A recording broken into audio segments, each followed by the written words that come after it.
Check, check, check. Check, check, check, check. Check 1, 2. Check, check 1, 2. Check 1.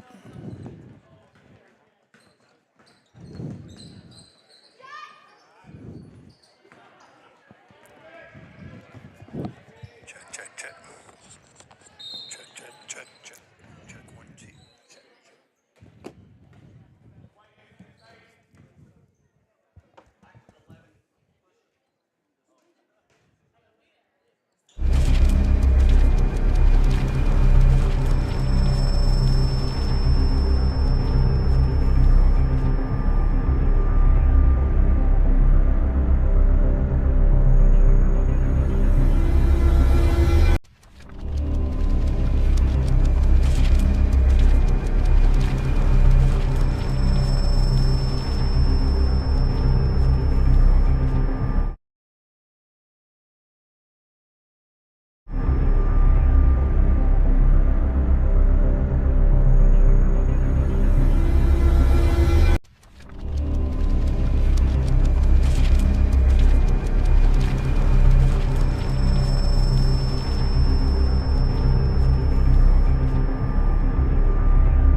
Test, test. Test, test. Test, test, test. There we go.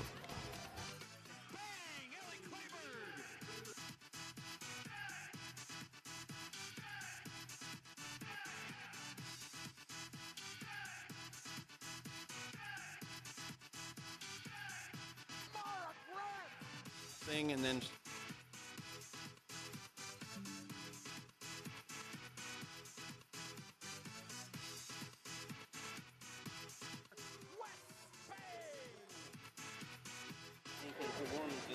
Check, check, check.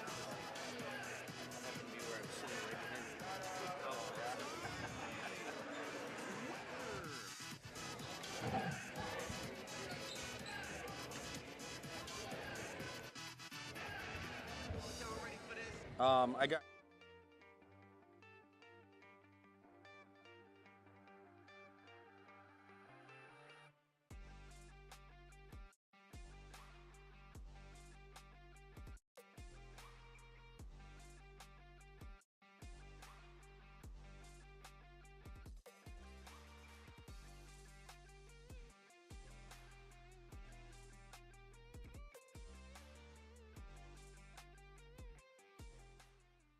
Oh, great save. Yeah. Claire Hanks, she ends up on the ground. Now it's Connors, hits deep corner. Saved by Randall, setters out. Here is Henry again, out of bounds. 19-19.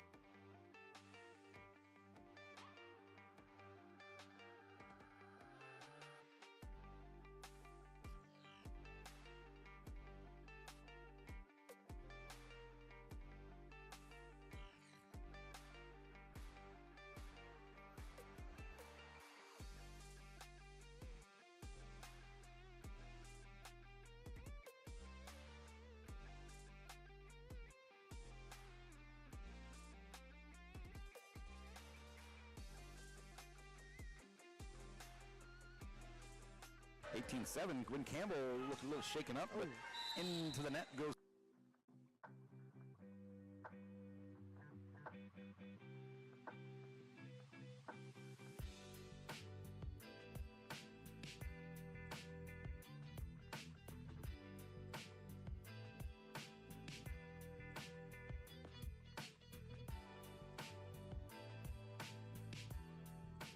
Murray pokes it through.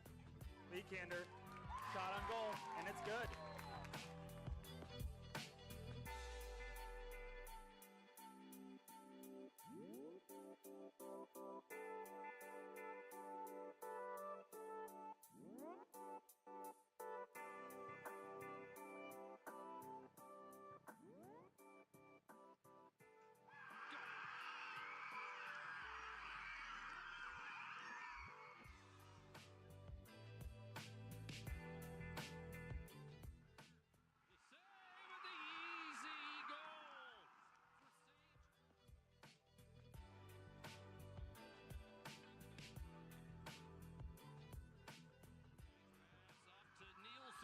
Nielsen gets the shot of the goal.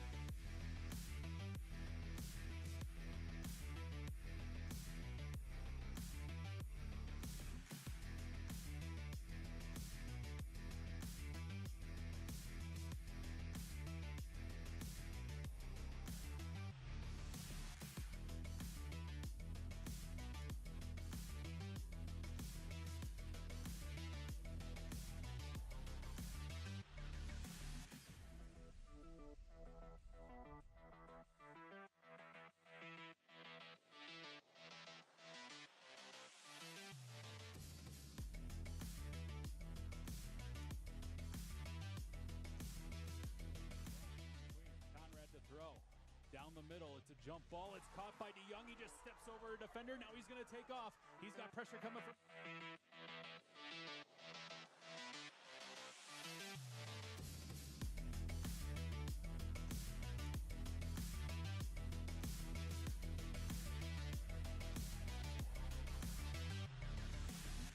The Titans going onside kick. They may get the ball back. I think they do.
Basketball fans, you are looking live at Thunder Alley inside T Area High School, located since way back in 2008, the very western edge of T, South Dakota, alongside state champion coach Rick Williamson and my partner, a state champion every day.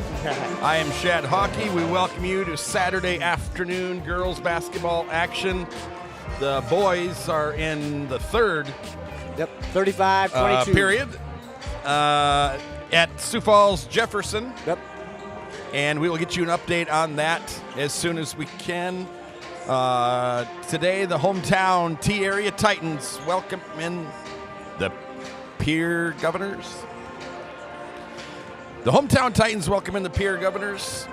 The Titans enter this one at 5-10. If you can hear me now, I hope you could before, but Titans enter this one 5-10. That's good for 14th in Class AA power points. These Titans have lost 5 of their last 6, falling in the last 2 games to 2 number 1 ranked teams. The first was Class A number 1 Sioux Falls Christian. The Titans battled all the way to the end before falling by 9 to the Chargers. That was at the Sanford Pentagon. Then a week later, they would battle Class AA number 1 O'Gorman, shorthanded, and would fall 70-33. And before that, it was a 14-point loss to number 4 Mitchell. So those 3 games, the opponents combined in those 3 games, 41-3 record. And so Pierre comes into this one 7-5, making them the 10th team in the last 13 teams that the Titans have faced with a winning record. The last win for these Titans came back on January 21st on the road in Watertown. The last home game came back in 2024 on December 20th versus Sioux Falls Lincoln. The Titans actually started the season 2-0 at home, winning against Lincoln and also Sioux City North. They've lost the last 3. That puts them at 2-3 on the season at home. They are 3-5 on the road, and they are 0-2 in neutral games at the Sanford Pentagon, losing, like I said, to Sioux Falls Christian and also a nice-looking Sioux Center team. Both those games were pretty close. And so on the year, the Titans, they score 43 points per game. That's good for 13th out of 20 AA teams. They give up 48, which is good for 11th best out of the 20 teams. This game tonight versus a 7-5 Pierre team, I talked with Coach Fechner about it. He labeled this a must-win for the Titans. I knew it was an important one. It's also important for Pierre. We'll get to that a little bit later. Les, I think this one is certainly a win, is certainly attainable tonight. How do the Titans get a win? Who do they need to stop for the Governators? You have to stop Lennox Dupree. In the last 2 games that she played, last night against Yankton, she had 19. And the game before that, they played Harrisburg, and she had 20 against Harrisburg in Harrisburg the other night.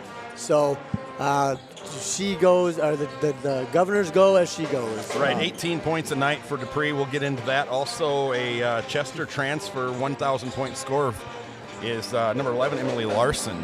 Yep. She gets 15 a night. And she had 15, her average last night against the Yankton Bucks. Yeah. So the visiting Pierre Governors, they enter this one 7-5, 8th in power points. They're coming off back-to-back wins over Harrisburg last Tuesday and at home versus Yankton last night. So we'll see if that affects them. They were at home, so they had to get up this morning and come to T. So early night, early morning for, as Pete Roberts will call them on the football side, the Governators, but we know they're just the Governors. And so they started the week at 5-5. And so a win tonight would mean they go 3-0 for the week. They would be at 8-5. They have 4 home games left, 7 games left overall. And of those 7 games remaining for the Governors, 5 opponents have records of 500 or below. So this could be the turnaround for the Governators, and Kirk Bebout, their head coach.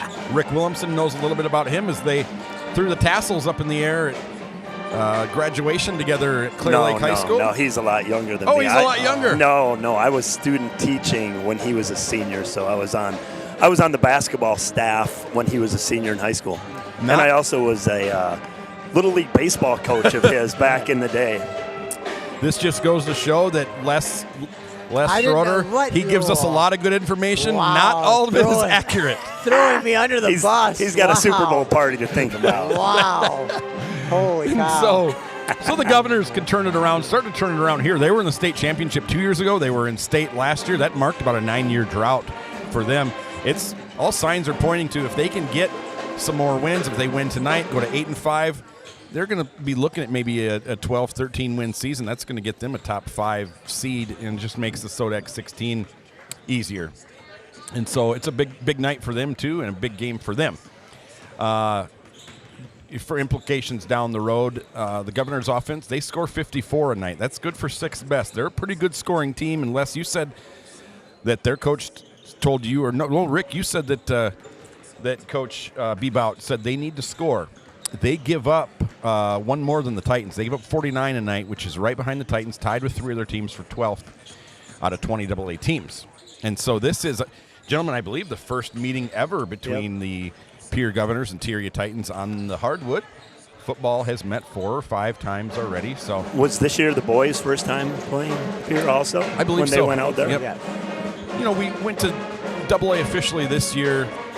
Before that, the Titans knew it was coming, and so for 4 or 5 years, they started planning and playing more AA teams every year. But Pierre is just one of those that they never scheduled, and it's mainly a geographical reason, that no reason to schedule them until you have to when they are halfway across the state.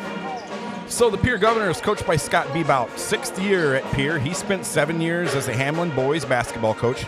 He was 83-70 in his time there. And in his previous 5 years here in Pierre, before this year, he guided them to back-to-back state tournaments. And that was, like I said, the first time in 9 years. They were runner-up 2 years ago, finished 5th last year. They lost their first game in a real close one and then won the next 2. So they've gone 4-2 under Bebout when they get to the state tournament. At Pierre, Bebout is 68-55. So that makes him 151-125 overall at Hamlin and now in Pierre. And he has Pierre on the right track, honestly. If you look at it where he took him over, where he started, they're going to finish over 500 for the 3rd straight year. They had finished, before he arrived, under 500 for 9 straight years before he got here. Like Les said, he's led by number 4, Lennox Dupree, 5'6" senior guard. She is the do-it-all. She was 2 steals away from a triple-double this year. Averages on the year, 18.6 steals, 6 rebounds, 4 assists. And can really put up the numbers in a variety of ways. She had, versus Bismarck earlier this year, 21 points, 7 assists, 7 steals, 6 rebounds. Versus Rapid City Central, 13 points, 10 assists, 8 rebounds. 8 steals and 6 rebounds. So she's being recruited by a couple of our friends. One is Mount Marty head coach Alan Bertram. I talked to him a little bit today. He thinks the world of her and her family. He's offered her, as has our former T-area head coach, Adam Shoresman, down at Wayne State in Nebraska. And I reached out to Adam, who didn't answer his phone. Shame on you, Coach Shoresman, but he did text me and say he had a fun story to share with me later tonight. I don't think he realized we were playing at 3 o'clock. No. So, and of course, Lennox Dupree also offered by South Dakota School of Mines. More on her later. Her uncle was a South Dakota superstar, actually the first South Dakota player ever to score 2,000 points in high school and then 2,000 points at Huron College, and was a 1980 draft pick, as was Les Schroeder of the Detroit Pistons. Pistons, yes. Yeah. Les played, though, with Lambeer and Rodman back then, I believe. Right. So, yeah. Also, the other starters for them, Emery Larson. Rick, you told me a little about her. She was a 1,000-point scorer at Chester and also a cross-country standout. She's a 5'5" junior. Graceland Taylor, 5'5" senior, 7 points a night for Graceland Taylor. 5'7" forward Grace Richter will wear number 23. She's a senior, and she averages 6 points a night. 5th starter is gives them a little bit of size. They're kind of like T. They are a little short, or a little shorter compared to a lot of teams we play. 5'10" is Addison Soma.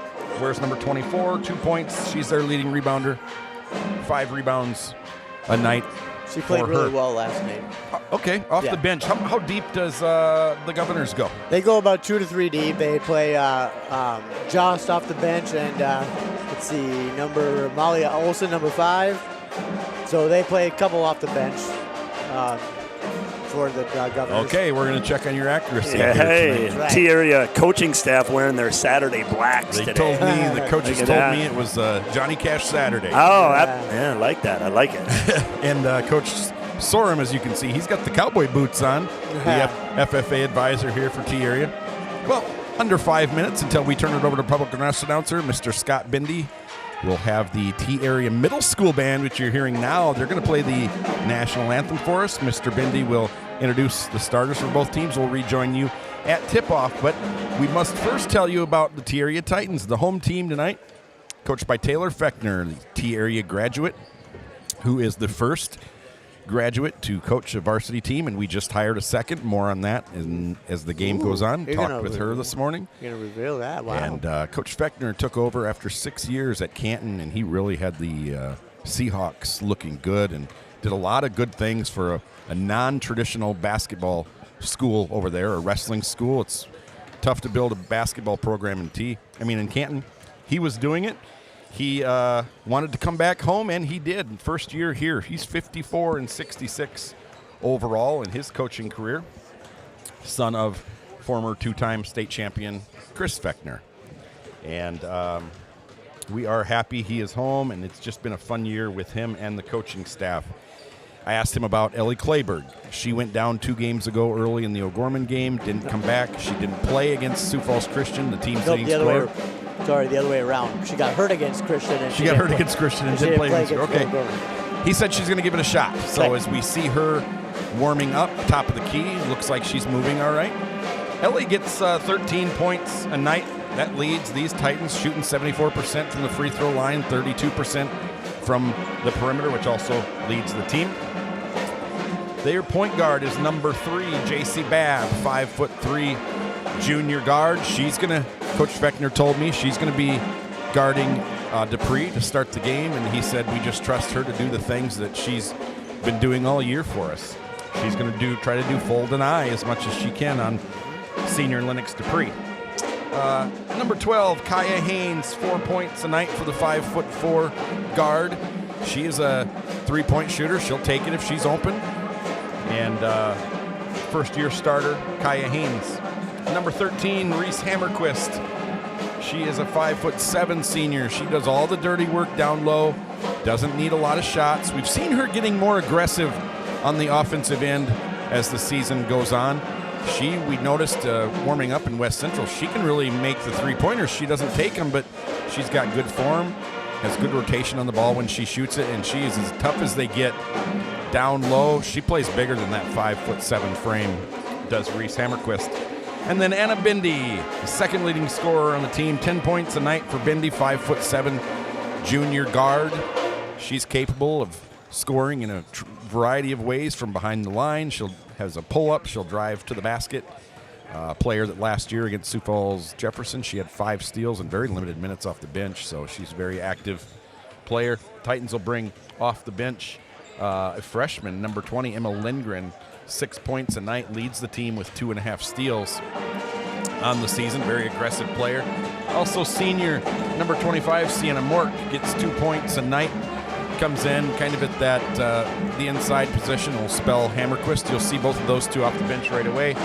You might also see number 10, Tatum Slakehouse, 5'5" junior forward. And that's about all the deep they really go. Grace Belas, a 5'4" freshman guard, did play a lot of minutes last game, as we have seen also 5'6" freshman Piper Binning. So pretty young team here. Big game for the Titans, big game for the Governors. What do the Titans need to do tonight to get back in the win column? I think the Titans need to get off to a fast start. They need to limit the turnovers. They need to play solid defense on Lennox Dupree and the rest of the Governors. And then if they can get out and run and they get transition points with Lindgren and Grace Belas, maybe they have a shot to win this game. I want your Titan pick to click tonight. I'm going to go with Anna Bindi tonight. Anna Bindi is your Titan pick to click. How about for the Governors? You've got kind of 2 options if we're being really safe. Dupree and Larson. Dupree and Larson, and then Soma played really well last night. We got to defend her in the post. She had some good. She had 14 last night, her season high. So if we defend and rebound her, I think we have a good shot at winning the game. Here is public address announcer for T, Mr. Scott Bendy. We'll be back. Good afternoon, ladies and gentlemen, and welcome to T Area High School. In today's contest, we welcome the governors of Pierre TF Riggs High School, taking on your T Area Titans. And now, ladies and gentlemen, we ask that you please rise and remove your cap or hat and pay honor to America with the playing of our national anthem. Please observe proper flag etiquette by standing at attention and placing your right hand over your heart. Active duty personnel or veterans not in uniform may salute the flag. The national anthem will be performed by the 8th grade pep band under the direction of Mary Beth Sutton. Ladies and gentlemen, our national anthem.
Welcome to this afternoon's event. The schools participating in this event are members of the South Dakota High School Activities Association.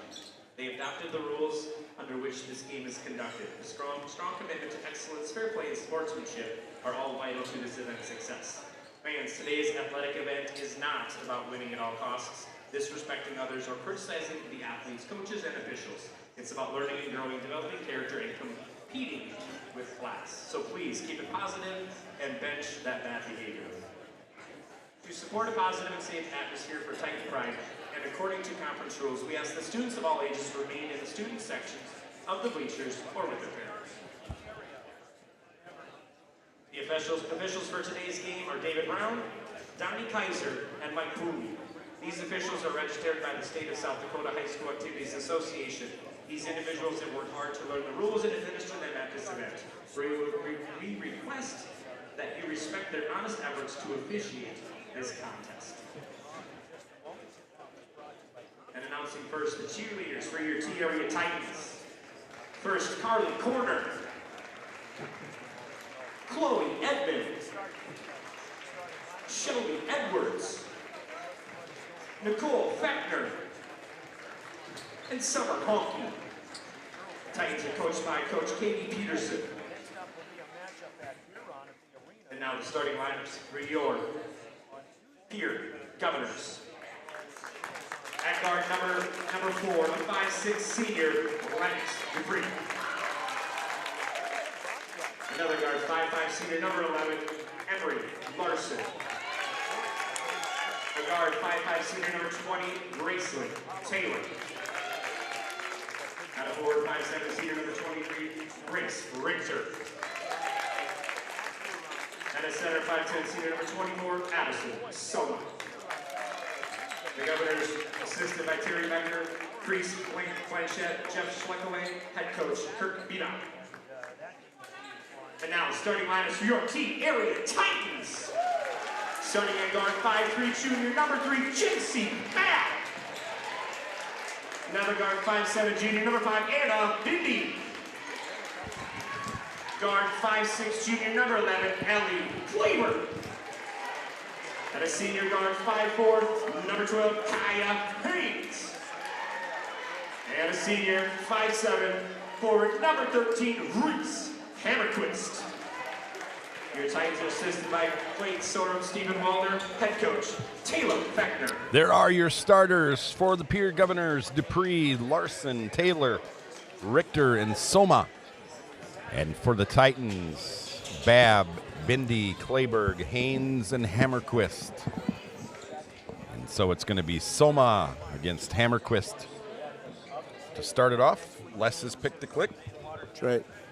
Anna Bindi tonight, putting all the pressure on Anna That's Bindi. Grace Richter in the circle. Oh, you are darn tootin'. Richter wins the tip. This is Dupree onto the wing. Gets it to the elbow to Richter. Down low now to Richter. She's got Haynes on her. Spins the other way. Throws it up off the glass. Basket good for Richter. 18 seconds into this one. This is Haynes. You're not going to see her bring it up much. It's going to be Babb and sometimes Bindi, maybe even Clayberg a little bit. But you told us, Les, or you told me off the air that Pierre does a little bit of everything. They're going to do little different types of press. They're going to go man-to-man. They're going to go zone. Underneath to Haynes. No foul. The rebound by Larson. So what are we going to see out of the Governors, do you think, tonight? I think we're going to see a combination of man-to-man and zone. I mean, I think they're going to try to take advantage of our size, of our lack of size, and like they did where they posted up Richter inside early, take advantage of some mismatches. Three ball up. That was good a good job by Haynes. Yes. Boxing out. Off of the missed three ball by Taylor. Now Haynes brings it up. Right-hand dribble, right side of the court. Attacks the basket. Off the front of the rim. No good. Rebound. Hammerquist fouled. Hammerquist will go to the line. She's a 63% free throw shooter. Larson, her first, team first. 63% on the year. For Hammerquist, she's going to make both of them here, Les. Oh, you think? Tie it Okay. up. Absolutely. I like it. Oh, Reese. Your no-hitter is gone. A minute 6 in, 2-0 Pierre. Says, I liked a rotation on the basketball. See, there you go. That's a good-looking one, but that one rims out. That might be to the Titans. It's not. They say it's going to go off Hammerquist. Her and Dupree were fighting for it. So Titans in that full court, like a 1-2-1-1. Yep. And gets it out of the hands of Dupree. To Larson, back to Dupree, and now left-hand dribble, left side of the court by Taylor. Dupree now sets it up. Babb on her. Titans in man. It's going to be a screen by Soma. Dupree goes the other way to Taylor. Taylor runs up, gets it off the side of the backboard, and then out of bounds. Titan basketball. So 2-0. The 2 points were the first touch of the game by Grace Richter. And that's a risky pass. It's going to be kept alive by Haynes. She loses it then, and Haynes gets it back twice. Here's Babb. She's got numbers. Bindi from the wing. Les has picked the click off the front of the rim. Knocked out of bounds. They're going to give that one to Pierre. Knocked off by Allie Clayberg. Which is weird because Clayberg was going the opposite way the ball was going. And now she'll come out. Clayberg never comes out this early, but like we told you, she's got the high ankle sprain, so into the game for her, number 20. Emma Lindgren, the freshman for the Titans. I asked Emma who people compare her to. She said Molly Abdush from O'Gorman. That's who I compare her to, so I told her I felt really smart that's what some people say. Into the wing, 2 minutes into this one, 2-0 Pierre. This is Dupree, top not the of the one key. you She'll want make to leave that all day long. No. She had a 96 steals. That was a Pierre Governor's record last year, and you got to remember, they've probably been around over 100 years. That's She crazy. had 93 assists last year, Nice which is look. second in school history. Nice look there by Emma. Hammerquist back to the free throw line. Is she going to make these two? She's making them both. Okay. It's just the law of averages, Les. All right. Fifth in career threes is Dupree, and she is the fifth leading scorer in Pierre Governor's history, and counting and climbing. You know, and she was one of the catalysts of that team 2 years ago that went to the championship game in AA. Lost to Washington. As a sophomore. Yep. She was one of their main guns there. There we go. Reese Hammerquist. Didn't even touch the rim. She just needed to warm up the first That's two. right. Here are the Governors. This is Richter. She's got Haynes on her. No call. Haynes getting pretty aggressive there. Good no calls. We've seen that a lot this year where letting them play to start with. Great pass great look by Dupree, and then a foul Soma missed the shot, came right back to her, got the offensive rebound, put it up, but was fouled by Hammerquist, 13, her first, team first. That's one of Lennox Dupree's specialties. If you're open, she's going to get you a look. Yeah, it's one of those things you don't want to get too aggressive when you're guarding her, because if she draws the defense from another girl, she's probably going to find the open lady governor. Mm-hmm. Yeah, 93 assists last year. That's a lot. And 10 assists in a high school game is a lot. She's done that several times. Especially for someone who scores it as much as she does, too. Good point. 5-2, Governor's biggest lead early in the game. Here comes Bendy, right-hand dribble, right side of the court, finds Haynes in the corner. Extra pass to Lindgren. Good job by not shooting that one by Emma. She'll get it to Hammerquist, crashing down the lane. She's going to get it to Babb. Great catch by Babb, top of the key. 20 on the shot clock. She's got time. Here's Bendy from the corner. Pulls up. Three-pointer, no good. Knocked out of bounds by Haynes. It is. And so 6. They have 6-2. Is that correct? They do, because their first was a three-pointer, right? Yes. No. Their first, it should be 5-2, I believe. Dupree has a 3. Yes, Dupree has a 3. That's why. That's right. She had a 3 at the top. Steal. Yeah, Steal right. by Babb and then fouled by Richter. And that's going to be the first on Richter, third on the team. Larson, Taylor, Richter all have 1 foul. They give Babb the steal on that. She goes to the line, 60% on the year for the junior point guard. She wears the number 3. That's a special number for head coach Taylor Fechner. She wore 2 last year. He asked her if she would switch to the 3. He's kind of the leader of this team, and she did. So Titans 3 of 6 early free throws. Anna. Area where they have struggled this year. That's going to be a foul, I believe, on number 20, Gracelyn Taylor, coming up from behind. If it is, that's her second. Number 20, Taylor, her second. Team fourth already, just 3 minutes and 6 seconds into this one. Number 5, Molly Olson. And so off the bench, number 5, Molly Olson, just like Les told you, 5'6" sophomore. Right. And Babb brings it up the screen. Sienna Mork, the senior, number 25 in the game, set the screen on that one. It's a kick. You know, I think technically, look at Ryan Decker getting the ball. I think technically to be a kick, and I've seen it called both ways, you have to kick at it. Yes. Oh, If you throw it off a leg like that one was, some people have called it a kick before, but it's not officially The Titans had the same thing earlier where Lennox Dupree drove the lane and made an interior pass. That way, Emma. Look at Emma Lindgren, drives in, cradles the ball, and throws it up. Made the interior pass, and it hit a Titan in the foot, and there was no call. Good. You got no good. Yep, and that right there, I would give a steal to Emma Lindgren. She didn't come away with the ball, but she caused that turnover, and she just had a basket. This is things that Emma Lindgren does. Yep. And now she's going to go out and have a wide open 3. Turns it away, kicks it out to Bindi. Titans within 1. Here's Bindi now in the lane. Kicks it into the corner to Lindgren. Nice look. Actually, has a nice pass to lead her. Look at the quick shot and basket by Haynes. Titans shared the ball That was nice. there really well and got the wide open, no hesitation 3-pointer to take their first lead of the afternoon at 8-6. 3-pointer in the corner by Larson, the 1,000-point scorer out of Chester. It's good, and the timeout. You know, Coach Bebo before the game said that she will put up the shot if she's got room. So I'm like, I'd imagine if you're a sophomore and you'd already scored 1,000 points that you have shot the ball occasionally. Yeah.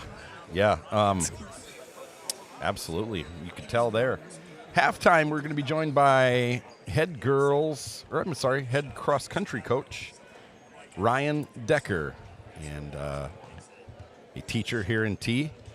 And, boy, if you take away Rick Williamson, it's about everybody's favorite teacher here in T. Yeah, That's right. I think Ryan has also coached a little bit of everything and taught Chain gang. Yep. Teacher of the year. Teacher of the year. I've always said with Ryan that they should just name it the Ryan Decker Award. Kind of like Michael Jordan could have been, the MVP. Because if you've ever been in a classroom and Ryan Decker's in, he teaches the heck out of the class. Yes, he does. Great energy, great enthusiasm for his job. Goes above and beyond in the classroom. It's so humble. Good to see. I always, when I get to sub at the middle school, I try to tell them who to take, and he's always one of the first teachers I say, if you ever get a chance to take a class by Ryan Decker. High energy in the classroom, too. Absolutely. 9-8. Titans had the lead for about 30 seconds. Pierre took it back halfway through the first quarter. Here's that 1-2-2 that they'll run occasionally. Just Now the Titans, someone's got to go to the ball, and they don't. It's a turnover. Give that turnover to Bindi, but not much she could do, and she's double teamed. Yep. The drive. Man, that's good ball sharing there. Yep. Drive by Taylor, passed it to Soma down low. Soma's a big player. You don't see that extra pass a lot of times. It was a great interior pass by Dupree, and then the second pass, just real unselfish there. Yeah, Soma 65% on the year.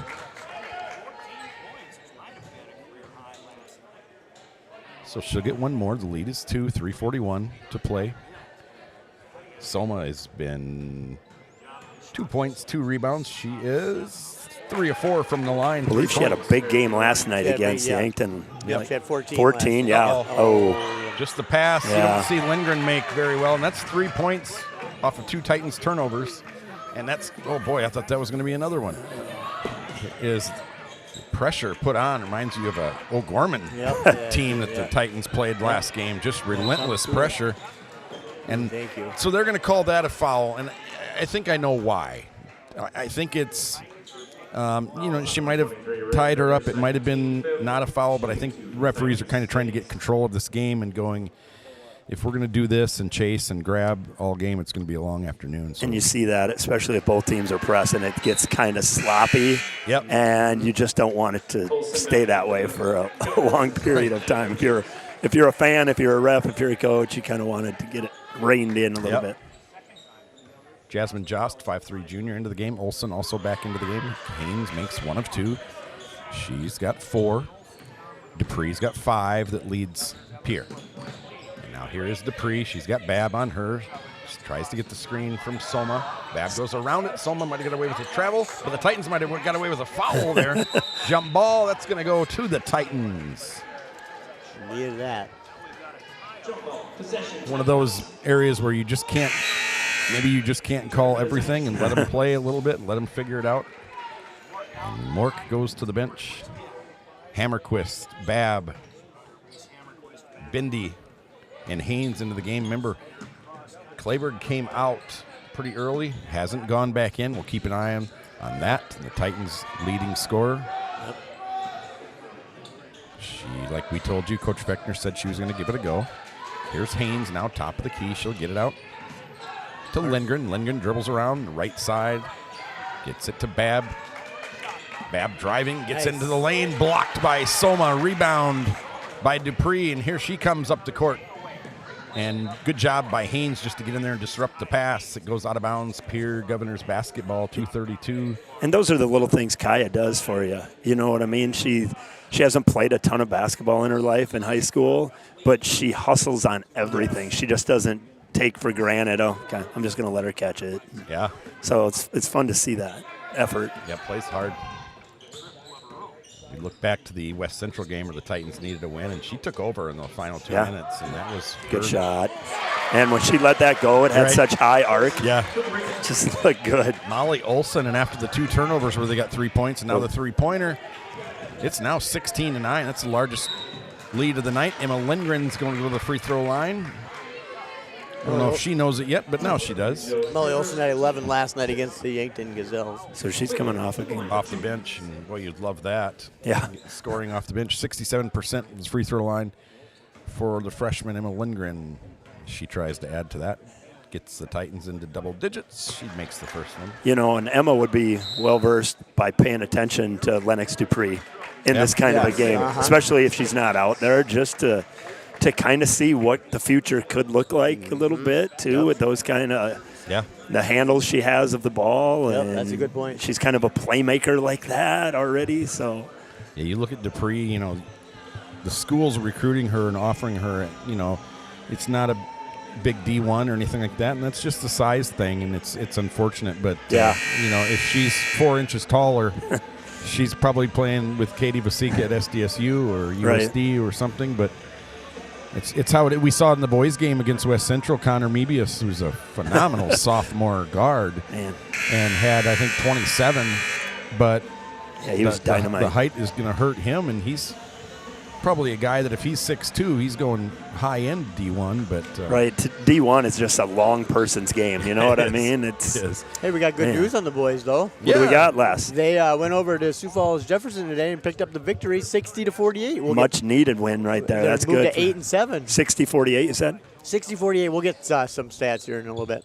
Lindgren, the Titans just haven't shot great from the free throw line this year, and it's in some games it's really hurt them. And there's all alone, left her alone down low, and ball out of bounds to the Governors. They lead by 6, under 2 minutes to play first quarter. Good job, Titan boys basketball. Both the boys and the girls have just hit the part of the season where it's like they're playing undefeated teams and ranked teams, and it's hitting them both at the same time, and so. And it's not just like one game; it's like 3 in a row. Yep. Well, boys and girls both go to Harrisburg on Tuesday. Yeah. Yeah, that'll be a fun night. Yep. Mismatch under there. Selma had the wide open layup. And there's Selma just standing in the lane for I don't know how long. Yep, and they found her. And Lindgren doing a good job on Dupree out there. Yeah. Good ball pressure. I like that. Yeah, not a surprise. Go, Great pass by Bindi to There we Lindgren. go, Basket good, and the lead pass by Bindi. See, that's what the That's a Titans. good push. That's what the Titans need to do is get out in transition and get some easy baskets.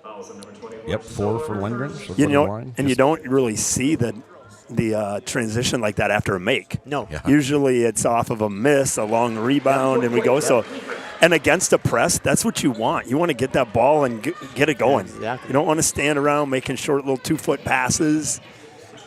Yep, now Babb is on Dupree. They love to bring Soma up high and get that Nice pick, and it just was taken away by Hammerquist. You hear the groans. Reese of the crowd. looking around, wondering if that may have been on her, but it's not. I think they called it on Babb. Oh, Wow. And No, I think you were right, Rick. I think if there was a foul, it was on Babb because Hammerquist just flat out took it away. There we go. Try. And a jump ball. It's going to stay here with the Governors. 32 on the shot clock. Tried to take advantage of Dupree's height there on Babb. And let's watch for Soma. Let's see how long she's in the lane here this time. Steal by Hammerquist. She's Nice got job. position. Man on from behind with Babb. She does a good job to turn. good job. Fend off Dupree. Here's Bindi on the elbow. She kicks it out to Babb. Top of the key. Nothing there. Bindi tried to get the screen off of Babb. Nothing there. Left wing is Babb. Bindi in the corner. 17 on the shot clock. That way, Bindi, some nice moves. Throws it up. Basket good. Her first 2 of the night. For the 10-point-a-night junior for the Titans. Shot clock, game clock, about a 2-second separation. And I don't think Governors are looking to stall at all. Here's the kick out. This is Olsen. She's already made a 3 from the corner. No way. Bindi pokes it away. And now Bindi's going to have to. Great effort by Bindi. If nothing else, they're going to have to go the full length of the court again. And now the shot clock is off as they ruled that a possession by the Titans. Mm-hmm. And if that was a possession, then they're going to say that was a turnover on Bindi, then I would imagine. So here comes Dupree, 10 on the shot clock, on the game clock. Shot clock turned off. Down to 5. Dupree finds Soma rolling to the basket. Basket good. What a great play. I think they've probably done that before. I was going to say, that looks pretty familiar, and they run it very well. The Titans cut it back down to 5. It looked like when it got up to 7, it might be start to be a runaway for the Governors. Not so fast. Titans. You know, I think Les was right at the beginning of the game. If the Titans can take care of the ball, they're going to be in this for a long time against that press, just making good decisions with the ball. We are going to hear when Coach Decker gets up here. We'll try to do it kind of fast. But some of his former athletes, Cole Roush, Holden Jellin, Eric Hill, have a couple parents.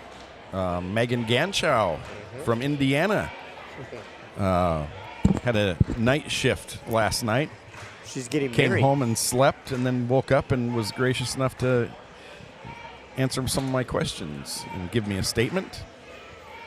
about Coach Decker, and she's getting married. She's getting married here soon, yes. So I wanted to ask John this, but I didn't. Why did she move to Indiana? That's where her fiance is from. Okay. Well, congratulations, Megan Ganchell. 2015 5-point lead. Pretty balanced. Good quarter. Yeah. Yeah, it was a good quarter.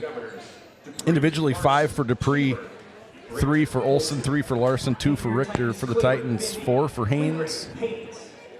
And we've got 5 for Lindgren, 2 for Bindi, and I believe 2 for Hammerquist. Made both her free throws. There's Clayberg back into the game, and bang! That didn't take long. Welcome back, Ellie Clayberg. It's a nice looking 3 there. It's kind of her spot where she likes to shoot them That from. is. Her first 3 of the night. She played about the first 2-3 minutes and then came out and never returned. So 2018, here's Dupree. Bab still on her. Bab wanted to switch, I believe, but didn't. Here's a skip pass. She didn't see corner. it. Yeah, she didn't see where she was. She turned her back, Yep. and that totally, man. Outstanding pass, I believe. That's a by good call, Larson. Hawk. That's a good call on the pass, because if it wasn't a perfect pass, she wouldn't have been that open. Nope. Turnover by Bindi. Here's the steal. And down the court comes Grace Richter. She scored the first 2 of the game. Hasn't scored since. 2 rebounds to go with that. Step back 3 off the back of the rim. Good seal by Lindgren. Now Lindgren gets it up to Bindi. Bindi's got Bab if she wants her. She does. Nice. And Bab throws it up off the bottom of the rim. Rebound Dupree. And now the streaking Richter. Great lead pass. Yeah. Just let her. Second point of the night is Dupree threw Richter open. Now it's back to 7. That's the largest lead of the night for the Governors. Here comes Bab. Gets it into the corner. Bindi doesn't take it. Yeah. Travis. Just in a hurry to go baseline. So another Titan turnover. They trail by 7 early second quarter. Foul situation, 0-0. So far, the Governors gotten a little bit of trouble in that first quarter. They've got, it says that Richter has 3 fouls. Oh. And she's still on the floor. And now they changed it. Now it's 2. I was going to say that's pretty gutsy. Yeah. Wow. 2 for Richter, 2 for Taylor, and then that's for the Governors. For the Titans, Hammerquist has 2 as well. So the Titans already thin on interior depth, get a little thinner with Hammerquist going to the bench. That's going to be off of Bab. Stays with the Governors, 13 on the shot clock.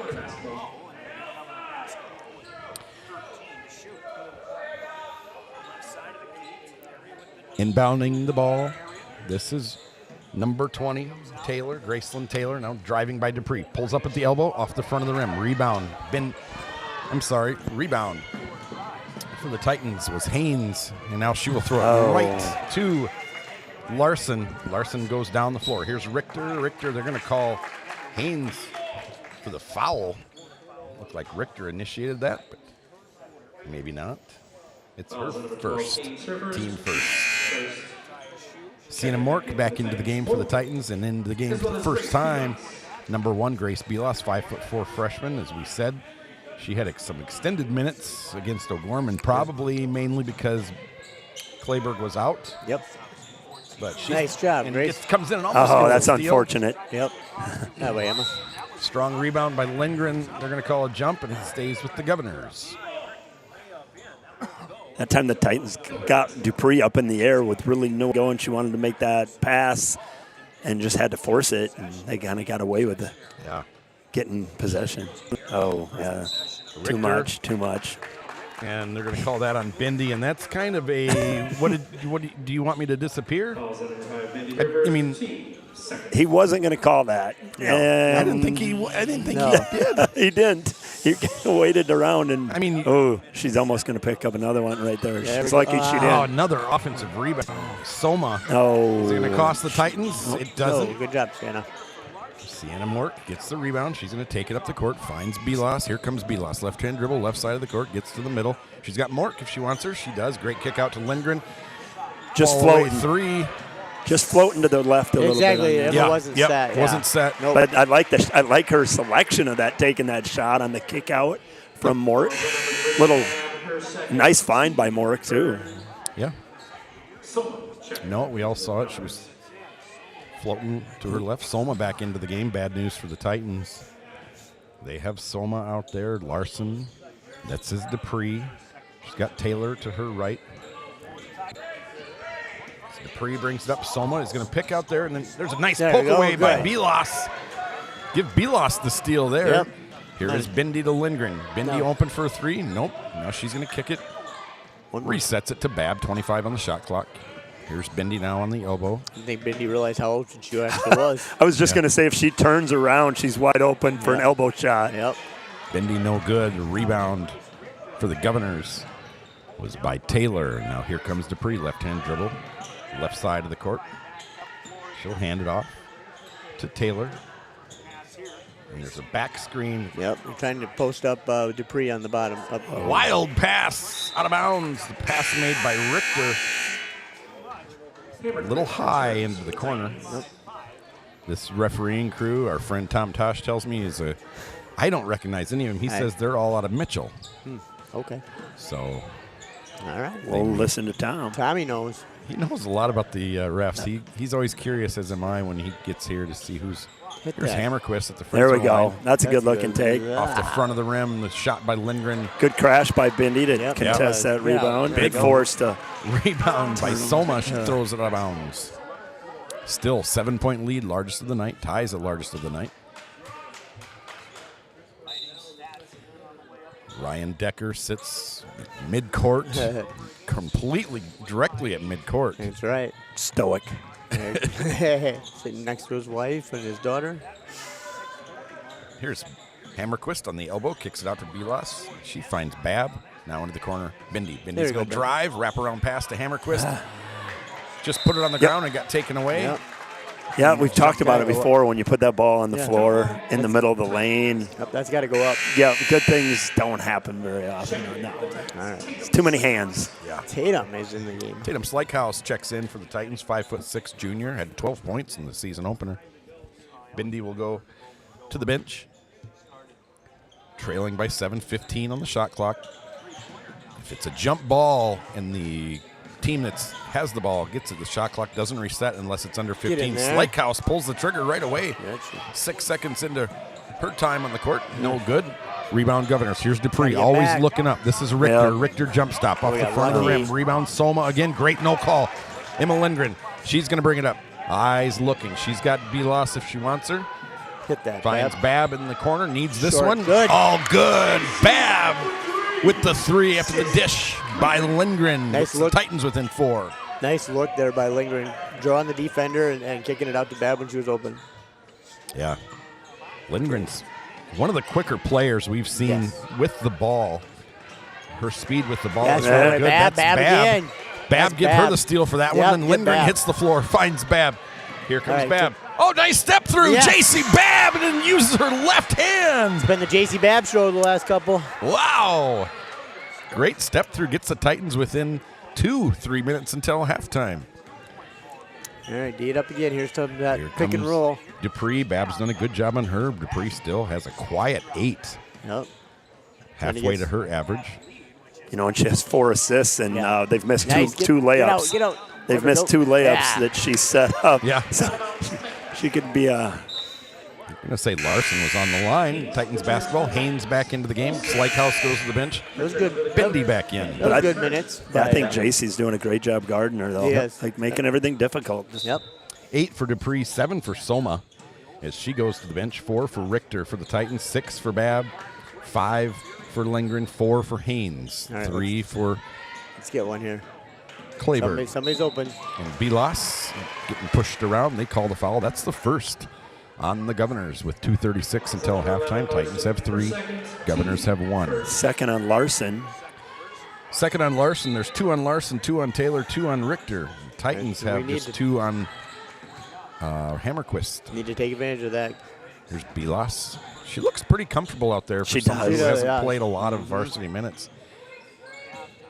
Confident, handling the ball. Hit that. Oh. It's a good take. And Bindi tries to do what Babb just did and step through. Doesn't get through, but gets fouled. Good drive by Bindi there. And that one is going to go on number 23. That's Richter. That's her 3rd. So you'll see Soma check in after the free throw for Richter. Here comes Ellie back in the game, too. So Watching her minutes close tonight. Yeah. Soma checks back in for Richter. Clayberg checks in for Babb.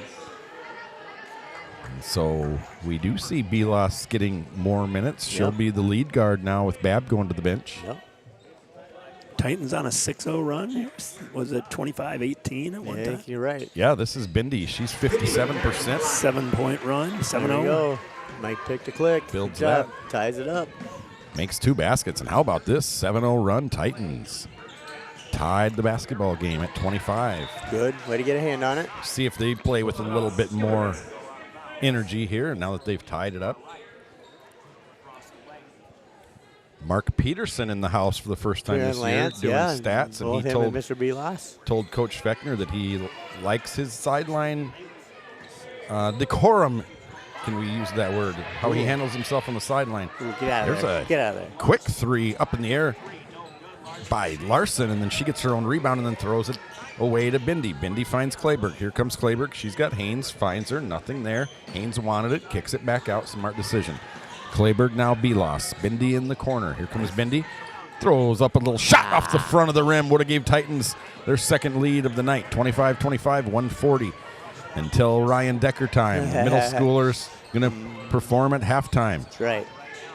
Get out of there. That's a 3-pointer up, rolls off the rim. Good Still box trying out. to find a home. Haynes comes away with it. Good box out by Reese there. It really was.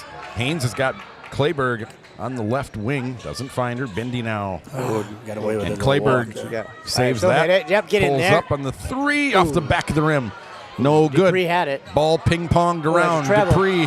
It's a treble. And all the Titans fans wanted to travel. The Governors fans probably disagreed. Governors get the jump ball. 30 seconds on the shot clock. 107. Is number 2, Jasmine Jost, 5'3" junior, checks in. Soma to the bench. Sub a 5'3" for a 5'10", and now Lindgren comes in for Haynes. Haynes will go to the bench with 107 to go. So keep an eye on this. Lindgren now will guard Dupree for the first time tonight as her assignment at least. She's picked her up a couple times, but Dupree uses that arm to shield off Lindgren. Great pass to the corner. That's a great pass. That was all Dupree. And Larson just had to camp out and wait for it. When you're a scorer and you have a pass or a playmaker like that, it's a good combination. Turnover by Bindi. Just was taken away by Jost. Now here come the Governors. This is Dupree. Finds Jost in the corner. This is top side of the key. Molly Olsen. Olsen looking around. Nobody there. Throws it right into the hands of Emma Lindgren. 30 seconds. Shot clock is off. Let's see Emma Lindgren finish it. She does. Great no call. Yep. 28-27. Shot clock off. 25 seconds for the Governors. All right, we can't get Dupree loose here. Got to play solid defense. Hammerquist instructs Lindgren to go put some pressure on her. Titans 3 fouls. Governors have 2. Coach Bebout instructing Dupree. He says, go down and make a basket. She misses it. Great tip by Hammerquist. 5 seconds. 5 seconds. She's quick. Oh, what a great pass. Yes. Oh, Lindgren off the pass by Bilas. Lindgren with a big smile. That was left-handed, fellas. That was pretty. 4 in a row to get Lindgren at 10 first half points. That's the most she scored for the freshman. Great aggressive play by Bilas there, pitching that thing ahead. Yeah, I didn't think they had time. No, and Lindgren, she's showing up in the second quarter here. Absolutely. Well, here comes Mr. Ryan Decker. How you doing, sir? Let him get the headset on here. Yeah. How are you? I'm doing great. How are you doing? I'm good. You have a great seat over there, right? Yep. Right in the middle, 50-yard line, you know. Well, thanks for talking to us today.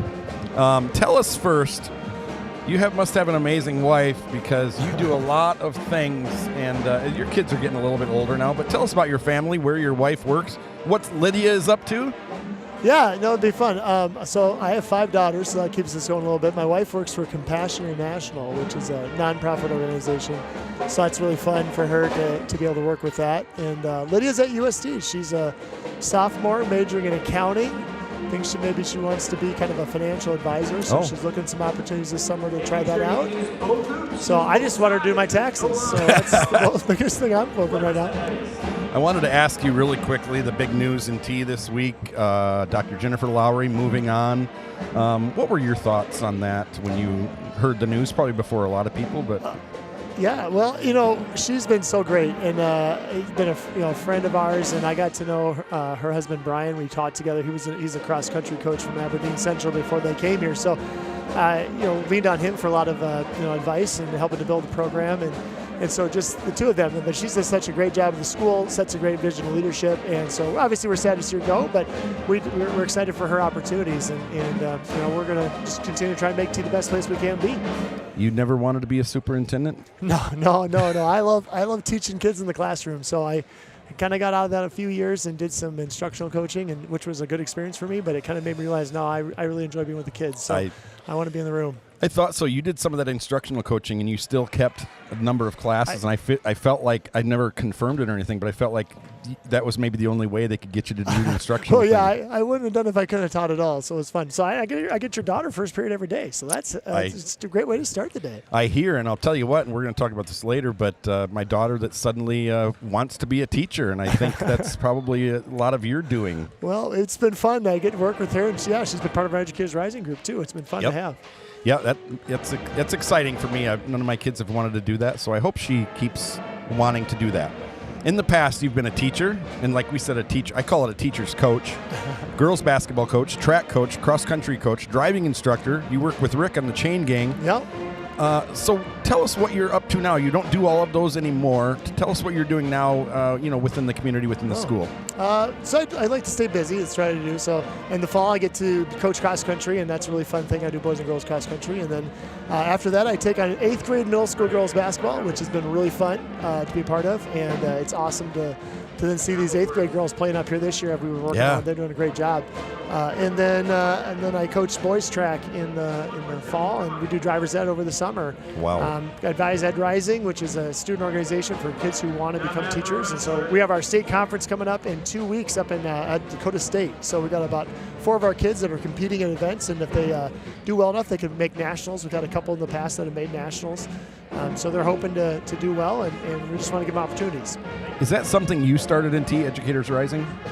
We kind of found out about it, and then I kind of started looking into it, and then Heather Herman and I kind of really got it going, and so we just thought, hey, what can we do if kids want to be teachers? We want to give them an opportunity to do that, and the program started in South Dakota a few years ago. Kind of we heard about it, we want to get part of that on the ground floor, and we've been taking advantage of that, and it's been really fun. And that's what it's for. It's for kids that say, I think I want to teach when I get older. Maybe I need to know a little bit more about it before I officially dip my toe in the water. So that's what it is. Yeah, it's so we do things like we do try like teacher appreciation opportunities, but also kids. So we have one of our seniors, she does mentoring in the elementary. We're looking into, can we do some teacher assistant programs? We go to expos where we go to USF, we go to SSU, and then that education departments, they talk about, well, here's what it's like to be a teacher, and they get sessions. So they get a chance to kind of see, hey, what's it like? Here are the things you think about. How do you design lessons? Competitions we do, you can do lesson design. One of our, the girl who's doing the mentoring, she's also doing children's literature. So she's actually written a children's book that she'll be competing in. And we've got a couple of kids that are doing some lectures. So they're doing a creative lecture about how do I present information to kids. This year our topic is AI in education. So a couple of really good ones there. But yeah, it's an opportunity to get a little experience, and then we try to connect them and try to opportunities for them to learn a little bit. So why do you like teaching? I mean, if you could break it down really simply. I know you love it, and I've been in classes where and Rick was talking earlier that you're so passionate when you're doing it. And so why? Why do you like it so much? Well, I think part of it allows me to continue to really be a lifelong learner. So I got to keep learning more about things, which is really fun. I just, you like being around kids. You want to try to make an impact on the next generation. So if you can build some confidence and build some interest in something and get them to realize that the world is a pretty awesome place, even though it's scary and can be kind of threatening sometimes, but there's so many awesome, great things, and every day we can learn something new. So I think it lets me to continue to learn, and I think that's the biggest thing I liked about it. You gave a speech, commencement speech several years ago, and that was one of your things was always be curious. Yeah, always be curious and be an optimist. I chose my themes I try to run. Curious, optimism. I'm a sunshine and sparkles and unicorn sort of guy. If you've ever been in my programs where we really emphasize that, and I just think there's so many great things out there. So continue to learn, always look for something new, and hey, have a good attitude. Yeah. If you weren't teaching, if you weren't in this profession, have you ever wondered what you would do? Well, I think I would probably be a pediatrician. I love kids. I could see that. So I think that would be really fun. I thought, man, if I didn't do this, if I was going to pick something else, I think that's maybe what I would pick. I wanted to be a zoologist when I was young. Oh wow! And then I was going to be an engineer, but I just love school too much. So yeah, that's what you're where you need to be. And I'm going to talk more about that later. Coach Fechner, I asked him about you. Here's what he said about you. He said you're a coach's dream because you're kind of running the middle school program. And then I talked to him more about that here. He said you're a coach's dream. You're a former head coach, and so you always value input from other coaches on what to run. You're very organized. You teach the game the right way. He said he couldn't ask for anyone better to run the middle school program. And I want to ask your mindset of a middle school coach. Like, what do you think you're there to do? Well, I mean, my whole philosophy there is I'm there to prepare these girls for high school basketball. So we try to, Coach Fechner's been amazing, so he gives us whatever resources we need. We ask him, hey, we need this. What do you want us to do?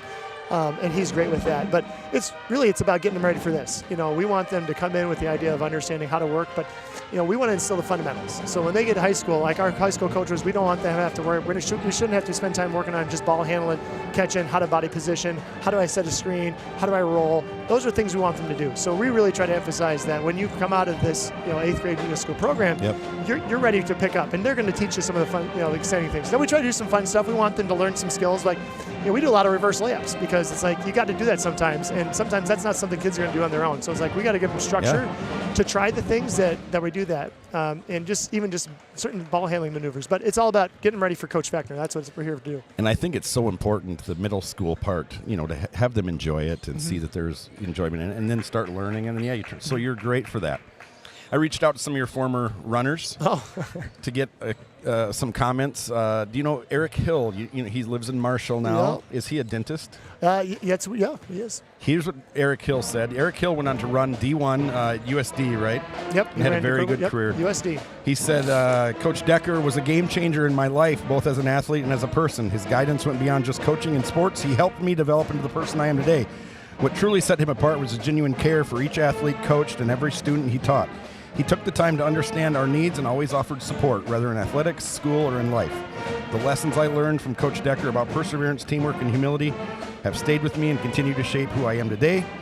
And I don't know who this is, he said, even my athletically challenged brother, Jacob, he said, who is now a high school history teacher and cross-country coach. And coach, I got to see him in places. That's fun. Yeah, he said he can attest to how Coach Decker impact extends beyond athletic in the classroom. This is perhaps how he should and will be remembered by many, someone who built character, inspired you to be better, and ultimately changed your life. I'm forever grateful for everything Decker did for me, is what he said. Megan Ganschow just reached out. She's living in Indiana. She said, Mr. Decker was the best coach and teacher. I always left his classes in a better mood. He has a crazy energy and infectious attitude that made every practice and every class fun. You could tell that he cared about all of us and made us all feel comfortable to express ourselves, which is what my friends and I did a lot in cross country because we complained about every practice. She actually was a volunteer coach for us one year. Yeah. She actually volunteered and helped us out cross country team. We appreciate that. She was hurt, I believe, in her high school. She was, career. Yeah. She had a couple of knee injuries and battled back both times. Yeah. Her favorite Mr. Decker story is when he lost us during a cross-country practice, and we ended up running like 6 miles on the Sioux Falls trails and had to stop at a Taco Bell for water. I was like, they're going to fire me. This is the first thing I just got. I was going to say, that my first year of doing cross-country, and we went in for a trail run because this is going to be great, and I lost the team, and I was like, oh, my goodness, I'm never going to make another season. I've got a couple more I wanted to read really quickly. I know we're going into the game, but that's okay. You have one. I've got Cole Roush, who you've got to be so proud of. He continues to run. He ran a marathon here just recently. He qualified for for Boston. Boston Marathon, and I reached out to him. He said, oh, shoot, where do I have it here? Coach Decker was more than just a coach. He was a mentor. I don't think I ever heard him say anything negative. He was always encouraging, always pushing us to be better. His positivity and his belief in us made a huge impact. You couldn't ask for a more supportive or dedicated person, is what Cole said. I've got one more. I saw you the other night. Your daughter came down and hit 2 huge free throws, and you are just stoic on the sidelines. You had to be so proud, though. Oh, I was super proud of her. I try to be even keel. That's the thing too with coaching is like you try to just the kids are going to feed off of you. So it's like if I'm calm, I'm hoping they're calm. Yeah. another guy I know you're really proud of, Jellin. Yeah. Holden Jellin. Oh, yeah, he ran it. He's already had a great indoor season so far. Yeah. A great 8 already this year. He said there's not one single line or quote that can describe how great a person Mr. Decker is. He's the happiest person on earth, and you will never not see a smile on his face, and his energy is contagious. He is the type of leader and role model that will get the very best out of you each and every day, was Holden Jellin. Well, Chad, you're making me cry here. That's the thing is I'm a softie anyway. And then I was like, oh, now I'm just tearing up over And here. I am too. But there's a 3 for Pierre. Sorry, we'll get back to the game in a second. But I noticed that out of you, and that's what everybody noticed. I talked to some parents that you treat the first place and last place finisher the exact same, and you really do. And I think that's the central theme, and with talking to all these parents and all these runners saying that's not every coach. So you've had impact on people that have had great careers and haven't really won much. So you're a gift to us. I appreciate it. It's just so great. We got just such great kids and athletes here. And again, at the end of the day, we want them to walk away with, feeling accomplished. I coach a lot of, we talk about, I coach running, and the thing is about running is that there's not a lot of glory in that. You're out there doing really, really hard things. And so, even if you're not winning races, you are working hard and you're getting better as a person. So, it's just, that's the mentality. So I never went to a cross-country event. Kaya Haynes 3. Good. Nice guy. Never went to one until my daughter ran for you, and I came out there and I just fell in love with it right away. And you're out there running. What do you run you run like 6 miles or something, running back and forth? If we got a full meet, it's going to be between 7 and 8 miles usually is what I get in on a day. And this gives me hope. You drink a lot of Mountain Dew. I've actually given it up. I haven't had a Mountain Dew since before the new year, and I still drink pop, but I'm on the sugar-free right now, so I'm trying to be a little better, but there's little improvements. It's less, too. He drinks pop every day, and he's about 120 pounds. Man, it was quick. I looked forward to talking to you, and we got to do it again sometime. Appreciate it so much. Looking forward to track this year. And, it's going to be a great year. And thanks for everything you do this is from all your former athletes, and thanks for everything, and just changed a lot of lives, Mr. Decker. We appreciate you. Thank you so much. Thank you, buddy. Enjoy the rest of the game. Wow. Steal by Anna Bindi. Titans have really just taken control of this game.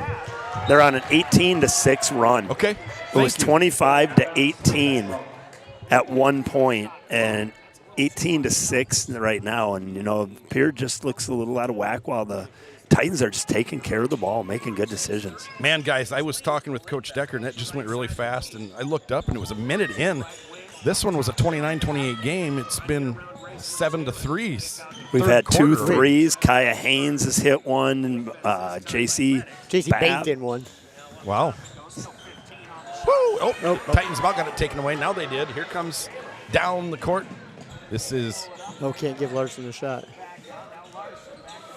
But Coach Decker, and what a guy. I knew he would maybe get a little emotional because that's how he is, but you guys both know him really well. Yes. Rick, you coached with him, and he coached 3 years with the boys as an assistant. Yep, and then we coached together where... Sienna Mork back into the game. I remember his first game here. I was sitting right over here, and he beat Parkston by about 30, and that was a win that we much needed, and it was pretty cool to see. There's a long 2-pointer. Peter just not able to find the bottom of the net right now. Nope. And the Titans need to capitalize right now. Steal by Clayburg. She'll bring it up, left-hand dribble. Richter had her. Now Richter trying to drop off, doesn't want to guard her. Bindi going to drive that baseline.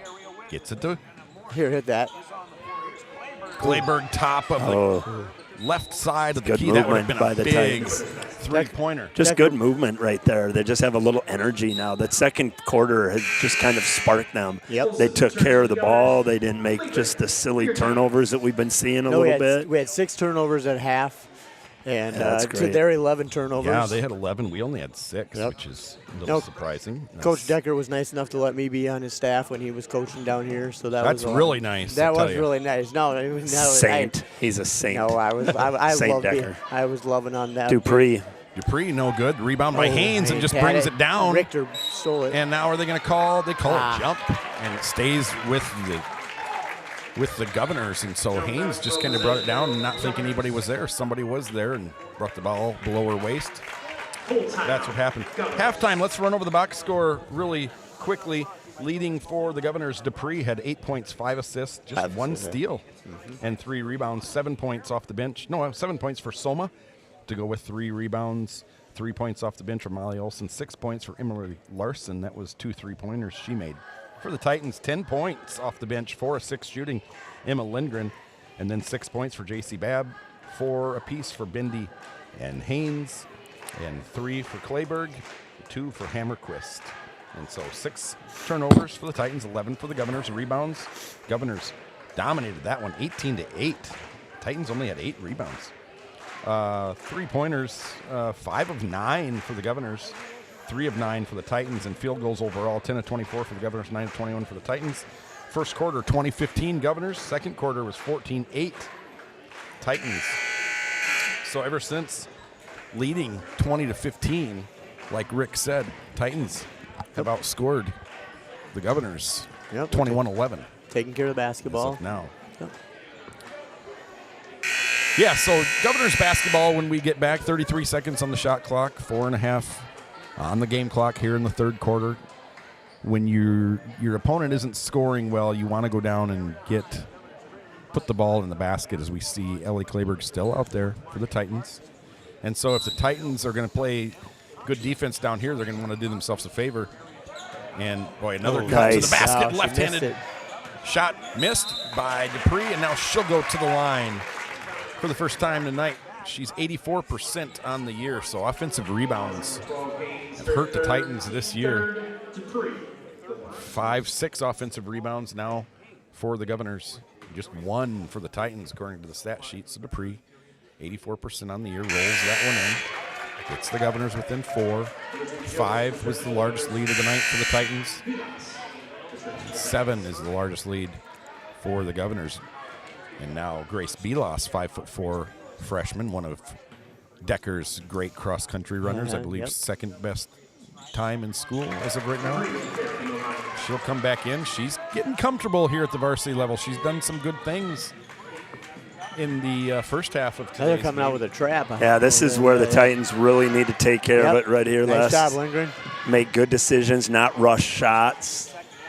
Just keep that good ball movement going. Nice job, Babb. What Get a in there. crossover. And Lindgren misses, but Babb put her defender on the floor. And now Babb gets the steal. Lindgren ties it up. Titan basketball. Possession. What a crossover by J.C. Babb. Yep. It was nice. And then the Governors got the rebound, but Babb tipped it away. Lindgren fell on it. Titan basketball. And this is Mork, top of the key.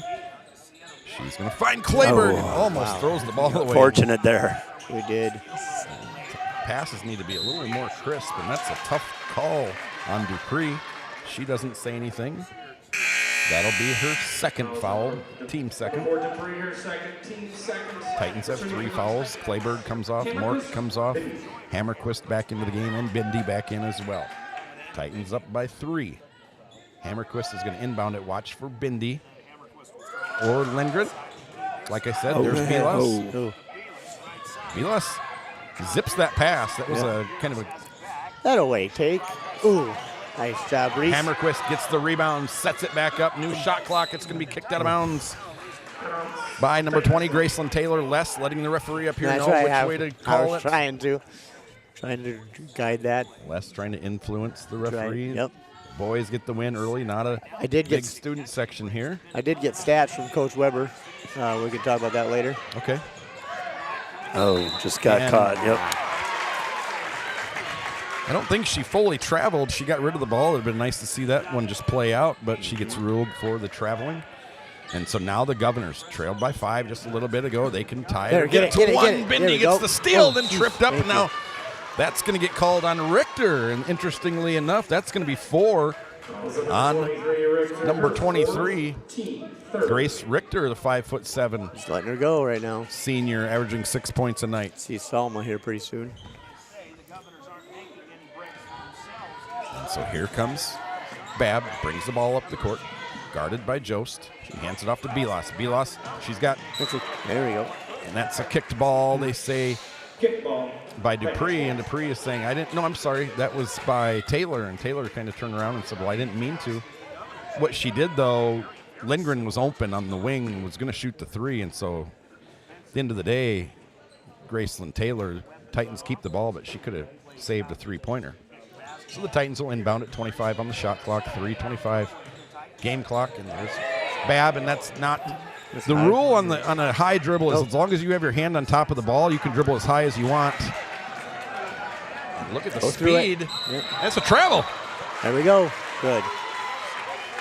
And I'm trying to see who that is for Pierre. It's 23. Is that Richter? It was Richter. And Richter turned around and couldn't believe it, but she definitely did. She should get that extra shuffle in there. And Pierre looked like they were going to score, and now they don't. Bindi inbounds. Here's Bab. Jost on her. Bab gets it across. Left-hand dribble, left side of the court, still going to the basket. Now pulls it back out. And Bab gets hammered to the floor. And that's probably going to be on Taylor. Don't you think, Rick, this is a big possession for the Titans? It just kind of seems right now that Pierre has kind of gotten us out of whack again a little bit. Just need to pass with purpose and not just pass to get rid of it. Yep. Sometimes if you have the ball, the defense is the team that doesn't have the ball. I mean, that's obvious, but and they're trying to speed you up. Yeah, so just keep that. Right now, we're just kind of. Yep. Here's Belos with it. She sets it back up. 20 seconds. She's got Bab. Bindi is down low, not really moving much. Belos takes the three from the corner. No good. Rebound Dupree. Dupree finds Taylor. Here comes Taylor. That is rebound number 5 for Lennox Dupree. A little floater in the lane by Taylor. Rebound. This is Haynes. Haynes dribbles down the court, gets fouled by Dupree. That'll be foul number 3. Keep that in mind. Wow. Both teams just kind of sloppy right now. These last 2 or 3 minutes haven't been good. The passing, just the execution as the boys walk in. Our boys' basketball team is back from their game. Lennox Dupree gets her 3rd foul. She was originally from Cheyenne Eagle Butte. As Kaya Haynes, just 42% on the year, makes the first one. Could enter double digits here if Kaya knocks this one down. Nice job, Kaya. Yeah, 9 points for to go Haynes. with 5 rebounds. Yeah, good Lindgren game going for her right now. Yeah. Lindgren and Haynes with 10, Bab with 9. Those 3 aren't usually. No, good job, Lindgren. Ooh.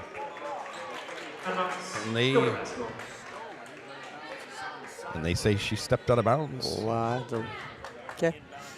Les is disagreeing, though we can't see the line from this vantage point. But he swears that she did not step out. Oh, good pressure. That away, Kaya. Oh, my goodness. What's going to be the call? Well, but how is that a travel when nobody had possession? That's a different call. Yeah, nobody had knew possession. when they blew the whistle, one of them better make a call really quickly. Coach Beckner's face matches Les's response to that call. 5-point lead for the Titans. That's the biggest of the afternoon. We can't. Here's Taylor. She's got 4 on her. Nice job, Bindi. Wall up. Gets the block. That way, Bindi. Out of bounds to the Governors. 28 seconds on the shot clock. Letting them play a lot, it seems. Yeah, the Titans are over the limit, so they have 5 fouls. There's a good shot. Misses. Rebound by Bindi. That was Richter on the miss. Here comes Bindi.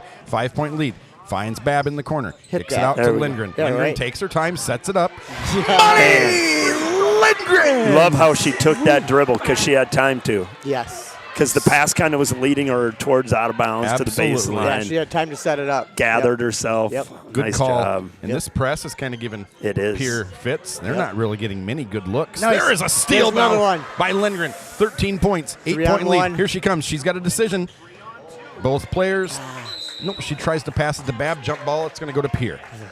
Lindgren with 13 right now. Yeah, she just got in a little too deep there and then tried to get it out to Bab and tried to bounce pass, and Dupree was all over that. And so here is Dupree. She gets it. This is Taylor. Taylor's going to bring it up. Nowhere to go. She's going to get it to Dupree. Almost with the steal. Dupree gets it over. 2 seconds to spare. Drives the lane. 8-footer. Yep, thank you. Might have been kicked by Bindi, but gets the steal. We'll give Bindi the steal. Great pass. Come on, Reese. Great pass by Lindgren up to Hammerquist. Misses the layup. And now Dupree all alone. Great job by Bab getting back. And then Hammerquist is going to pick up her 3rd foul. Minute 12. This has been kind of wonky, guys. It has. It has. And the Titans have done a good job matching the pressure of Pierre. Pierre's putting on defensive pressure. And hey, that ref just dropped. His whistle fell off his chain and he stepped on it. We might get a few less calls here tonight. Oh, wow. I saw something fall and it was his whistle. And I don't think he'd realized it, but then he stepped on it. Yeah. Reese Hammerquist saw it, came over and picked it up. you know, this has really turned into kind of a Emma Lindgren kind of game. She's so good at anticipating and seeing passes that are being thrown that maybe shouldn't be, or passes that are lazy or soft, and she's just so good at anticipating them. So this kind of game, when the Titans are getting pressure, she's kind of got free reign to play center field a little bit and go pick off some passes and just change the kind of the outlook of the game. Yeah, and she is a steal. She's the Titans steal leader despite not even starting. Bindi has 4, but that's things to come from Emma Lindgren, who's going to be. She has 5 steals tonight. Bindi has 4.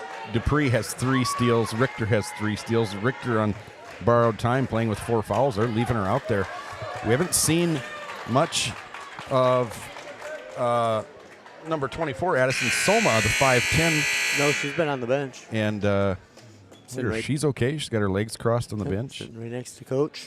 Not talking to the trainer or anything, but she's a good player for them. This is Taylor. She touches the ball a lot. Good denial by Babb there to not let Dupree get job. that ball. Yep, great job by Mork. And then Haynes comes away. Haynes having one of her better games of her career. This is Bindi. Likes to dribble it in the corner, likes to run baseline, doesn't, sets it back up to Babb. No, I need my click the pick to get going here. 50 seconds. And here's Lindgren driving in. And she kick it back out to Mork. 15 on the shot clock. Mork dribbling around. Nowhere to go. Bindi's got a wide open layup. Bam! Someone missed an assignment, and you could tell Dupree with her 3 fouls just wasn't going to go contest it. 10-point lead. Biggest lead of the night for the Titans. That was my click. Good job. And now ball just thrown away. Titans don't have to shoot it. Shot clock off. 25 on the game clock.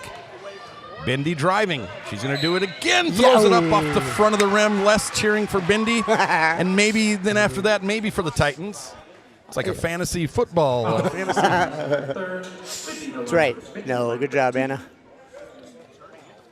So the Titans, we said before, quarter 1, 2015 to the Governors. Quarter 2, the Titans outscored them by 8. You know, this is the time if you're the Titans, you know, Pierre coming off of a game last night, playing again back-to-back. Now you're in the afternoon. If you can get them down a little bit and frustrated, that's what you're hoping, and just have good possessions. Bindi 3 in a row. Belos coming back in for Babb. Belos, I think, doing enough things to start getting her positive minutes. I think she's taken 1 3, but she's got 1 rebound, 1 assist, and 1 steal in limited minutes. And now number 5, Molly Olson, 4 points, I'm sorry, on the night so far. Checks back into the game. 15 on the game clock. Shot clock is turned off. Pierre can hold it for the last shot if they want. And just easy basket right there by Richter. Here come the Titans. Plenty of time. 8 seconds, 5 seconds, 6. That's going to be off of that's going to be off Titans. Clean block. It was. And with 3.7, what you need Titans need to back up because you can't let any long passes go. Exactly. You can let them catch it if they're coming back to the passer, but don't let them get to the just like this. You can't let them get that good of a shot off. Boy, I thought that was going to be good. Yeah, that was good. Boy. Lennox Dupree. Great quarter for the Titans. So 29-28 at halftime, now 44-35. The Titans win the third quarter, 15. Oh, what is it? 15-6. 15-7. 16-7. Yeah, you made a great point. We haven't seen Addison Soma in that corner. I don't get it. I don't know why. And she's standing there. You know, you don't know the injury history. One thing that they've been having some sickness and some injuries. And Coach Bebout said. Bebout said that when Les asked him for the starters, he said he wasn't sure who was going to be healthy. So we kind of thought he was trying to be coy because we asked for stats, and he said they don't really provide team stats. But maybe she was one of the players he was thinking of because the way she's kind of standing there in the huddle, it doesn't really look like she's feeling good. Yeah, feeling good or really going to go back in. Coming off a back-to-back again. You know, and they only dressed 9 players, which for AA is it's kind of the old CBA days of the Sioux Falls Skyforce when someone would get called up and they only rostered 10 players. We asked Coach Weber to join us after the third quarter, but like he normally does, he is ignoring Les's text. Well, he's not. He hasn't checked it yet. That's 13 for Lindgren, 10 for Haynes. I believe that's a career high for her. 7 for Bindi. Just 3 for the Titans' leading scorer, Ellie Kleberg. For the Governors, 10 for Dupree, 9 for Larson, 6 for Richter, and 3 for Olson. Here is Kleberg back into the game. She'll find Babb. Now they're going to do a 2-2-1 zone here. Titans up 9. We have to take Bindi good gets it out shots. to Lindgren. There we go. And Lindgren's going to Lindgren. drive, throws it up on the Yes. baseline, Oh. just misses. Hammerquist with the rebound and basket. Yes. 4th rebound for Hammerquist. 4th points. Titans lead by 11. That's the most they've ever led by. Here come the Governors. Here comes Dupree. Governor's going to be in a little bit more of a hurry. This is Taylor. 3-pointer, good. Big shot for her. Cold-blooded. 3 for Taylor. Her first points of the night. She had go 2 with 6 last. rebounds. And Lindgren gets it knocked out from behind. Then Bindi picks up the foul, and someone's got to be telling Lindgren a man on. Yeah, because, I mean, and she's going full speed down the sidelines, too, so it's not like she was just kind of lollygagging around. Yeah, you're right, though. Somebody's got to let her know. Titans now lead by 11 after the 3-pointer by Taylor. Plenty of time to go, over 7 minutes. This is what's gotten the Governors so far, has been getting through that zone, and then a rare miss by Dupree. And they hadn't been getting through that zone in the third, and hardly were even getting shots. Here's Bindi. She throws it right into the feet of Babb, and that's going to lead to the turnover, and it's Governors basketball. No, it's, one of those things again, just the things you can control and can't control. Yeah. Just the pass right off the, and Babb saying, geez, thanks a lot. It's the hardest pass to catch. Under 7 minutes to go. The 3-pointer by Taylor kind of made this one a little bit more interesting. The baseline shot by Richter, no good. Here comes Kaya Haynes. Boy, Haynes having a nice night. 10 points, 6 rebounds, 2 steals for the senior. Bindi drives, kicks it out, and Kleberg just waiting for the Kleberg would have had a wide open 3. No one gets her the ball. Here comes Richter again. Wild shot. Whoa. No good. Kleberg with the rebound. No one ahead of her. She's going to slow it down. Right-hand dribble, right side of the court. And now Haynes gets knocked over by Richter on the other side of the court. This is Babb. This has been a pretty wild second half. There's a nice bounce pass to Haynes. Haynes now with the dribble, about gets it taken away. This is Bindi, 15 on the shot clock. Bindi got 2 players on her. She's got Babb on the baseline. Gotta Didn't go. see her. Yep, here we go. Skip pass to Haynes, 10 seconds, and the foul. So first foul for the Governors, 1 for the Titans. So a shot clock that had been down to 9 gets reset to 35, and the Titans can take a little bit more air out of the ball. Les says it's too early.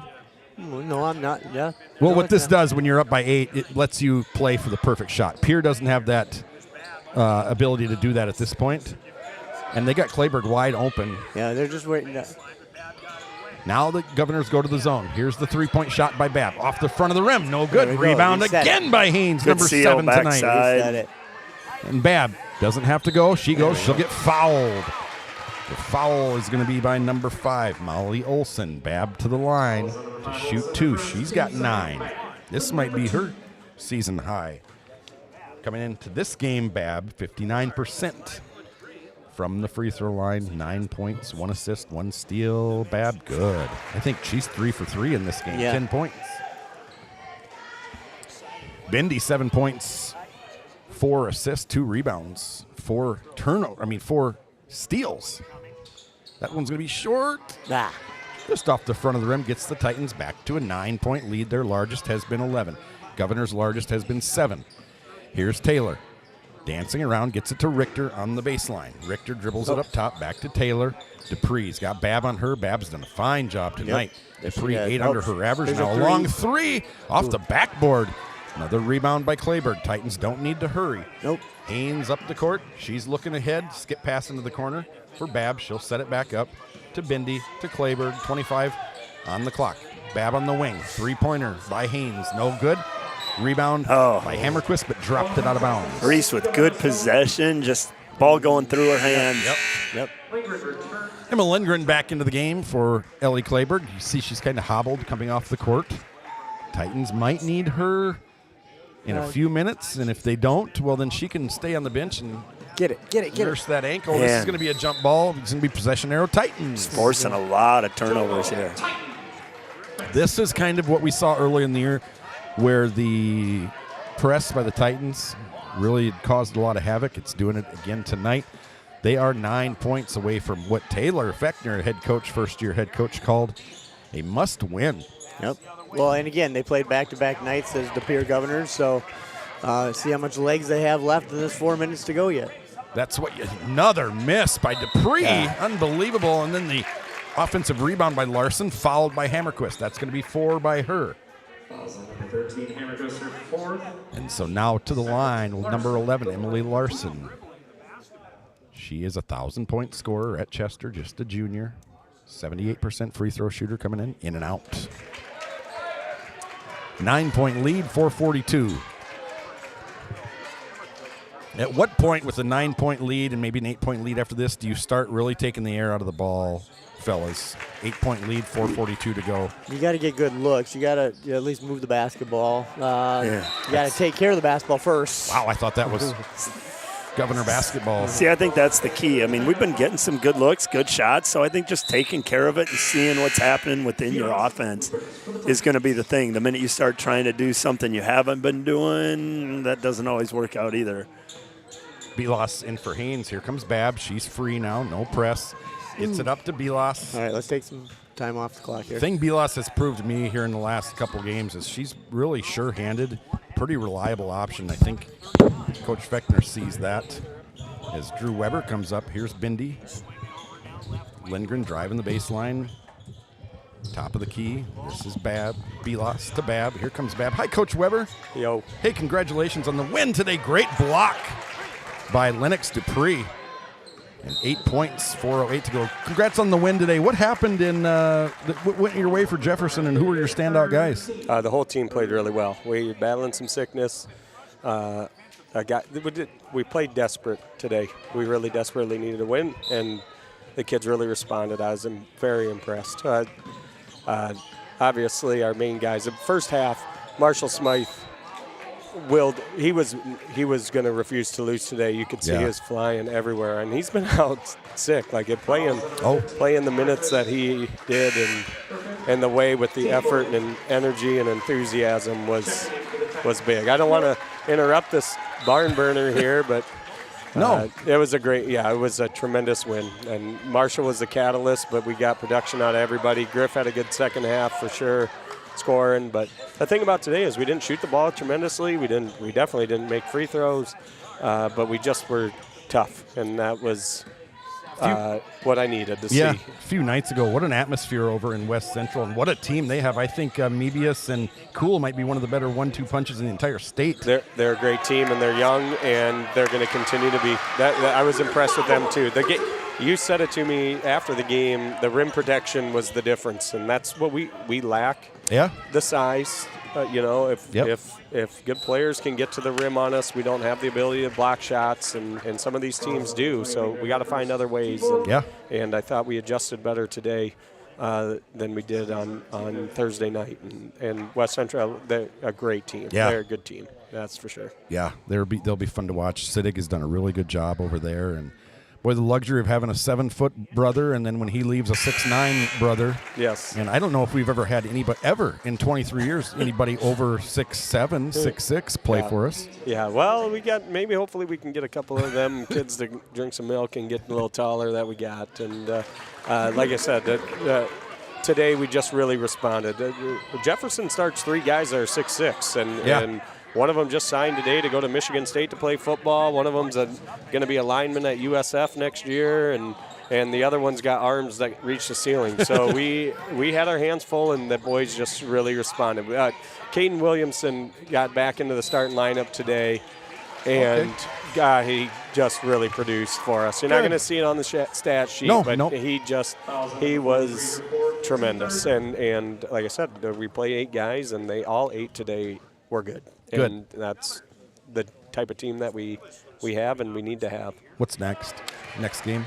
Tuesday in Harrisburg? Tuesday we go to Harrisburg. They're number 2 or number 3 in AA. We got Sioux City East. They play last night Sioux City East, who's the biggest class in Iowa. They beat an undefeated team last night. I don't remember what they were ranked out of Council Bluffs, and then today they were playing the two-time defending champs, either rated number 1 or number 2 out of West Des Moines. I don't remember the name of the school.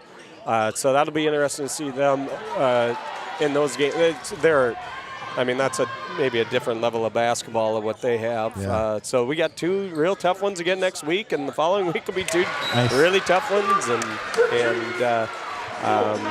then we finish with Washington, who's a top 5 or 6 team. So we got our hands out, and I think today was one of those that we desperately needed to win and understood how desperate we needed to win, and it's a big relief as a coach to just see your boys respond that way. And it was expected that we were going to come out and play with that determination and that enthusiasm to go get a win. But when you're coaching high school athletics, to have them actually show up and do it makes you awfully proud. And today was a very proud win. Where do you think you're going to sit at the end of the year? Where do you think you're going to be in the sport of Sodak 16? We'll probably be anywhere between 6 to 13. Honestly, it's hard to navigate because everybody kind of plays the same team, so the ups and downs. We got to find some wins. We got 5 games left. We got to find multiple wins in that 5, and I think that'll put us in a spot that we're comfortable, playing. We're capable of beating any of these teams, and we're capable of losing to any of these teams. We'll have a long break between our final regular season game and the Sweet 16. That's like a 12-day off, which is a blessing and a curse. We just got to make it a blessing, and use that time to prep for a team. That's kind of the hardest thing. Like Harrisburg, they're so good and they're so long and they can shoot so well on Tuesday, and we're going to get 1 day to prep for them, which is what everybody goes through. It's not singular there, and they'll have 1 day to prep for us, and it's all the same. But the added time and being able to execute a game plan is key. There's Dupree. Well, congratulations again. Good luck the rest of the way. We'll call this one and see you on Tuesday, my friend. Sounds good. Thanks a lot, Shaq. Thanks, Drew. Drew Weber, Titans head coach, 8 points. Something I saw while we were talking. Mork had 2 big offensive rebounds. One was an offensive rebound, a putback. Then she went down to that side of the court, got the defensive rebound, came down here before the timeout and got the 2-pointers. So just being a difference maker. It really changes the game. 4 points and 5 rebounds for her. She almost throws it away, now does. So 2-11, 8-point game. Nice lead pass. And there's Richter. And she'll make it. So 6-point game. Richter rolls it through. Here's Bindi. Doesn't need to hurry. Yeah, you just 2 don't. minutes. She does her job. Gets it across the court. Need a good possession here for the Titans. And you've got Belos out there in these big, important moments. And a basket here is really going to help the cause. Either a 2-pointer or a 3-pointer. 18 on the shot clock. Here is Bab. She gets it knocked out of her hands by Taylor. Bab brings it back. 13 on the shot clock. Here's Bindi. Brings it to the top. There's Haynes, skips it over to the right side. Mark goes down, throws up a wild shot, almost goes in, but she'll go to the free throw line. Wow. She looked like the last shot, like she was determined to shoot that when she caught it. And as a coach there on the defense, you're like, no, don't foul on that shot. Yeah. Oh, yeah, absolutely. Yes. So Mark goes to the line, 75% on the year, rolls that one in and out. Even one here would help. One kind of makes it unofficially a 3-possession game, as it's at a 2-possession game now, and you want Bab to pick up Dupree right away. Basket good. Line drive, no movement shot. And Mork, who would have thunk it? 5 points, 5 rebounds. 5 points were all in the second half of the fourth quarter here so far today. 7-point lead. This is Richter. The ball there. 3-pointer up by... I'm sorry, that was Olsen. No good. Rebound by Bindi. Oh, look at Bindi making moves, making people miss. Brings it up the court. This is Belos in the corner. Titans in firm control of this one. 25 on the shot clock. And Haynes will drive and throw it up. No good. It's going to be the 5th foul for Pierre. Haynes will go to the line for 2. 50% free throw shooter on the year. Actually, about 46% after today. Career high 10 for her. Bindi. 7 points, 3 rebounds, 4 assists, 4 steals. Who are you giving thumbs up to there, Les? Our stat guy, Mark Peterson. Okay. And Clayberg comes back in for Mork. She should get a standing ovation. She's done some work here in the fourth quarter. Well. Yep. Make Father Tony very happy. She gets shoved by Emma Lindgren for some reason. The rebound by Vilas. There we go. Good. That's right. Now that's going to drive one nail into the coffin here today with the 8-point lead, and the Titans. It's a big win for the Titans if we can get it. Oh, you caught yourself there, didn't you? I did. Driving now gets into the corner where you don't want to be. Feel much better when this gets to right there to the top of the key. Clayberg, 15 seconds. They can even just bring this down and get no shot off, and it's a win. At this point, it's not about points. It's about time. Bindi gets a wide open three. She wanted it. She would have jumped a little bit more. That would have been right through. She's going to take it. You better get on her. Yeah, this is Dupree. Kind of an off night. Does have 15, though. She missed some. And I guarantee if you'd ask her after the game, she's not going to be happy with. No. She's had like 3 basically layups that I guarantee she probably makes 95% of the time. Yep. And she's still at 15 points, 8 rebounds, 6 assists, 5 steals. Just a stat stuffer. And 4 fouls. So. That just tells you how good a player she is. Yeah, no, that's a shooter's roll right there. That is. And Jost comes back in, and this was a 7-5 Pierre team coming in that was just coming off of 2 wins this week, maybe starting to get their feet under them. But if you look back to the first half, they really kind of controlled a lot of that first half because of the inside play, which they haven't had any this half. Yep. With Soma not in there. Nope. Yeah. Nope. Soma and Richter. Yeah. Think back to the first quarter, how many interior passes they had to their bigs and their posts.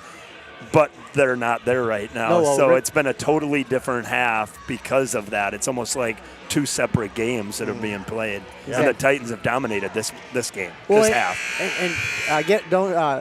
They took advantage of mismatches, too, in that first half, where if Richter was on somebody shorter than she would go to the basket. She would post up like Hammerquist or Bab in the first half, and now they haven't taken advantage of that. Yeah, it's crazy how the absence of one player changes the complexion of the entire game and how it's played. Yep. Because all of a sudden the pressure, you can press more because you're getting more stops if you're the Titans, and they've done a great job with defensive pressure in this half, starting in the second quarter, really. Yep. Now you got to take care of the basketball here. I mean, you can't turn the ball over. Second and third quarters were won by the Titans. They doubled them up in the second and third quarters, 30-15. Fourth has been a little more even, and that was really fortunate. Tell you what, I think Olsen might have got that with her fingernail because she was looking at the ref for his reaction, and then when he said that it was pure ball, she clapped. I agree because turnover by the Titans. It was close to a pass directly to Pierre for a layup. Yeah. So Taylor comes back in, and now Pierre will inbound it. They can actually cut it to 3 here. Big possession. Yep, that's who they want to shoot it, and she will. It's going to be long. Yes, get it. Grab it. Miss, and that one might have been touched by Bindi, but she let it go, so she must not have touched it. 15.1. And now Clayberg comes back in.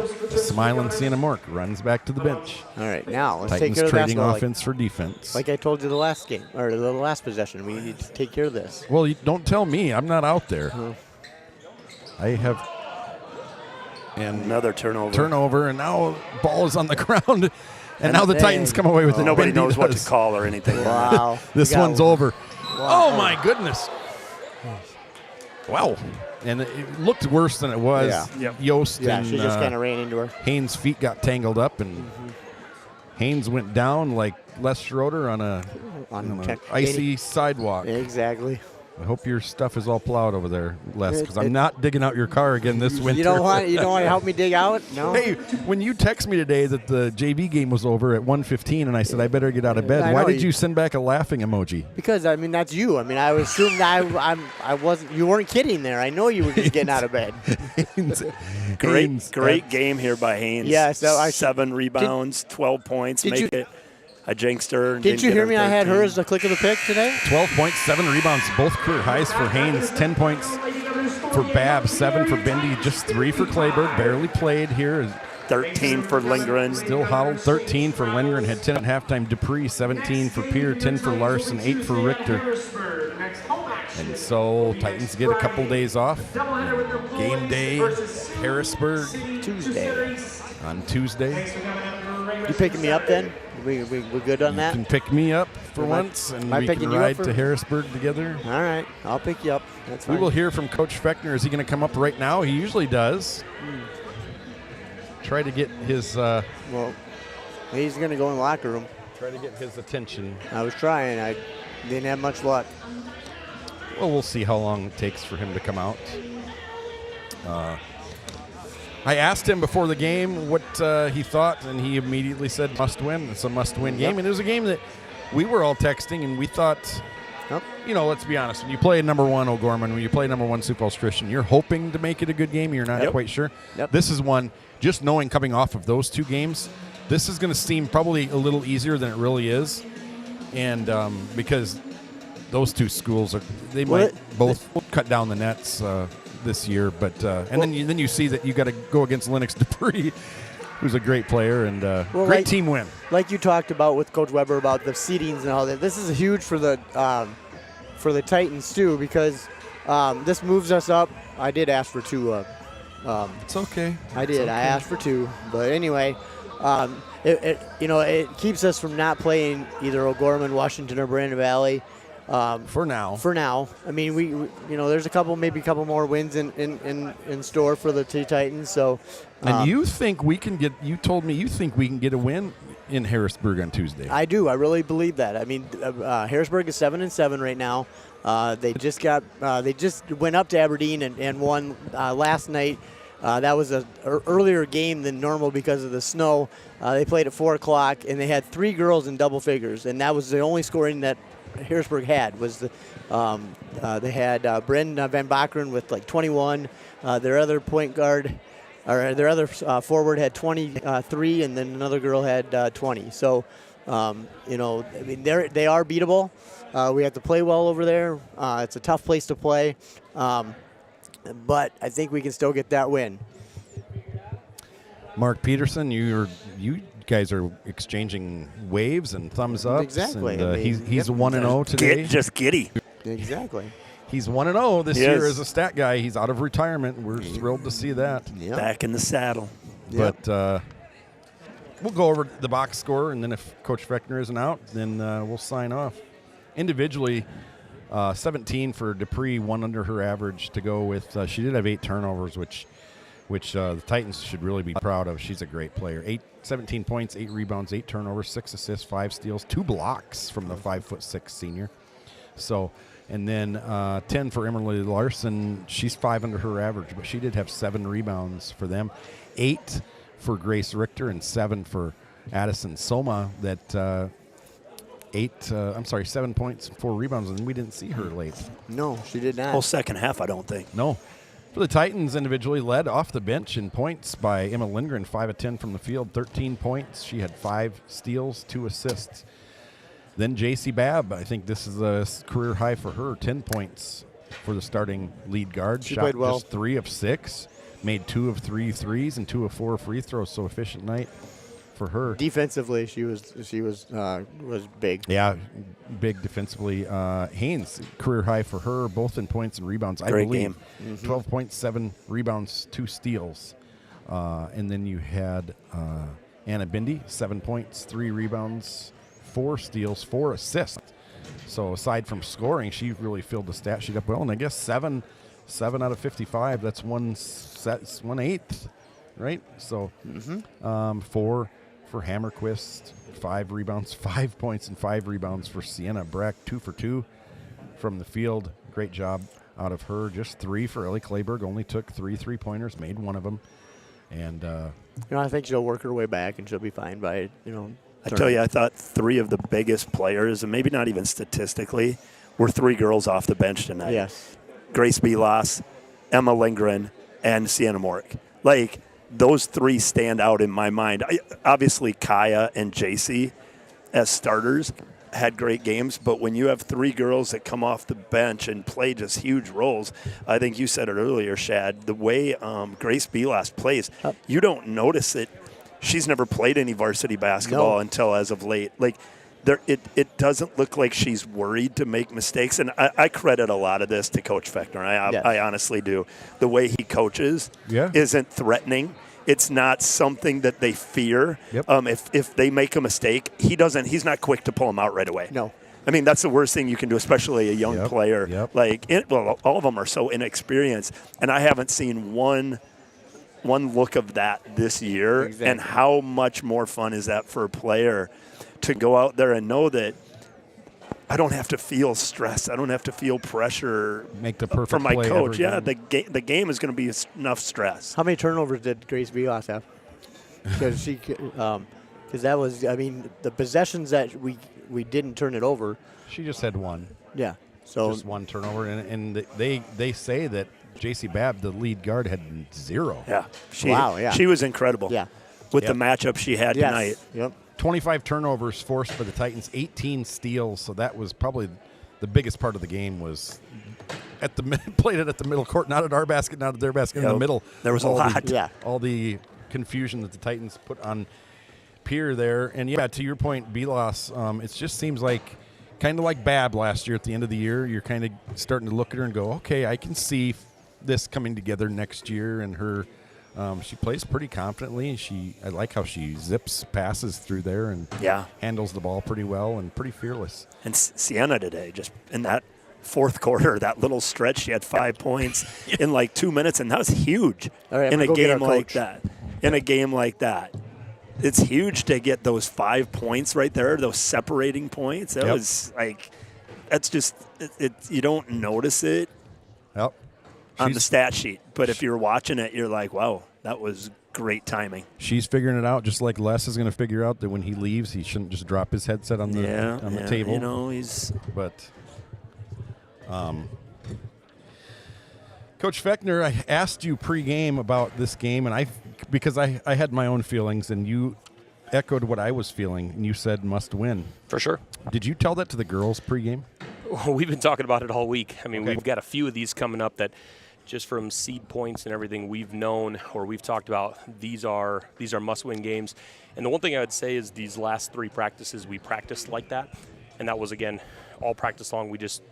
Every drill, it was, you have to win this drill. You have to win this drill because it's going to translate into a game. We needed this one, and we did a lot of really good things to get there. I'm going to ask you a few things that we've been talking, because we speculate up here. We talked about, first of all, Grace Vilas. Looks pretty comfortable out there. Looks like she's a pretty good ball handler, just a good player, doesn't shoot a lot. I think just shot once. Rick attributes that to you being the coach you are, that she knows if she makes a mistake, you're not going to pull her right away. For sure. Is that kind of what you've got going on here? And speak about Grace Vilas a little bit. Grace Vilas is a stud. She's such a good athlete, and she's so smart. I mean, when you talk about somebody that's got a really good feel for the game, I mean, she's one that plays basketball all year round, and I think she just does such a good job of taking care of the basketball, understanding where the defenders are. We talked about it at halftime. Internally, I was like, pass the ball to Annie on that last second. And she knew exactly where she was at. She knew who was on the floor, and she pitched that ball ahead with 2 seconds left to hit Emma. And and again, same thing with Emma Lindgren. For 2 freshmen to get that ball with 6 seconds left and have the composure and the feel of the game to know what's going on, how much time they have left on the clock, and to make a big play to then put us up 1. I mean, that's a huge decision making and just play by 2 freshmen that are going to be huge for us. You mentioned those 2 freshmen, and what's crazy to me is every minute that both of them are out there, they don't waste it. No. Like they get involved, and that is so refreshing to see with the young girls, because a lot of times you're hoping, I hope they just don't come in and fill a spot and just try to stay out of trouble. It's like they're trying to produce. Right. And I like when we can get those 2 on the floor with J.C. Babb. I mean, we're extremely undersized at that point, but it's fast. I mean, we are so fast.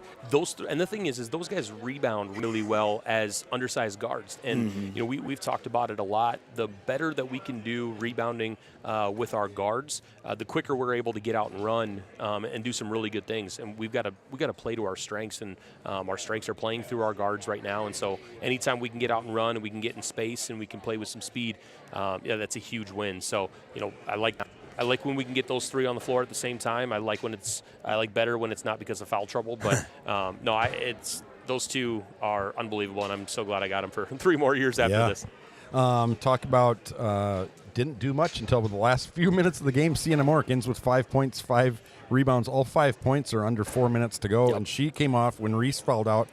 Instant spark plug was Sienna Mork, who's kind of been biding her time a little bit. For sure. Yeah, right when we got into the locker room there, I mean, we really shouted out 3 people, and it's 3 people that typically on the stat sheet don't necessarily do a ton, and Sandy Mork was one of those. I mean, just 5 huge rebounds and 5 huge points late in the game, and just provided a little bit of a spark. You know, the girls felt comfortable in making some of those passes to her, and, you know, she's just always willing to put her body on the line, and she just does such a great job. You know, Kaya Haynes with 12 and 7, just a huge game for her, and I know I've talked about this a few times, but it seems like anytime there's a big play that needs to be made, for whatever reason, the ball just finds Kaya. Offensively, defensively, it doesn't matter. She just does a great job. And then JC Babb having 10 points tonight, which, you know, she's not typically a scorer. So, you know, it's one of those games where, you know, when Anna Biddy isn't always scoring as well, you know, or shooting as well as she wanted to tonight, and with Ellie Clayberg still coming back from injury, it was nice to see some others step up that,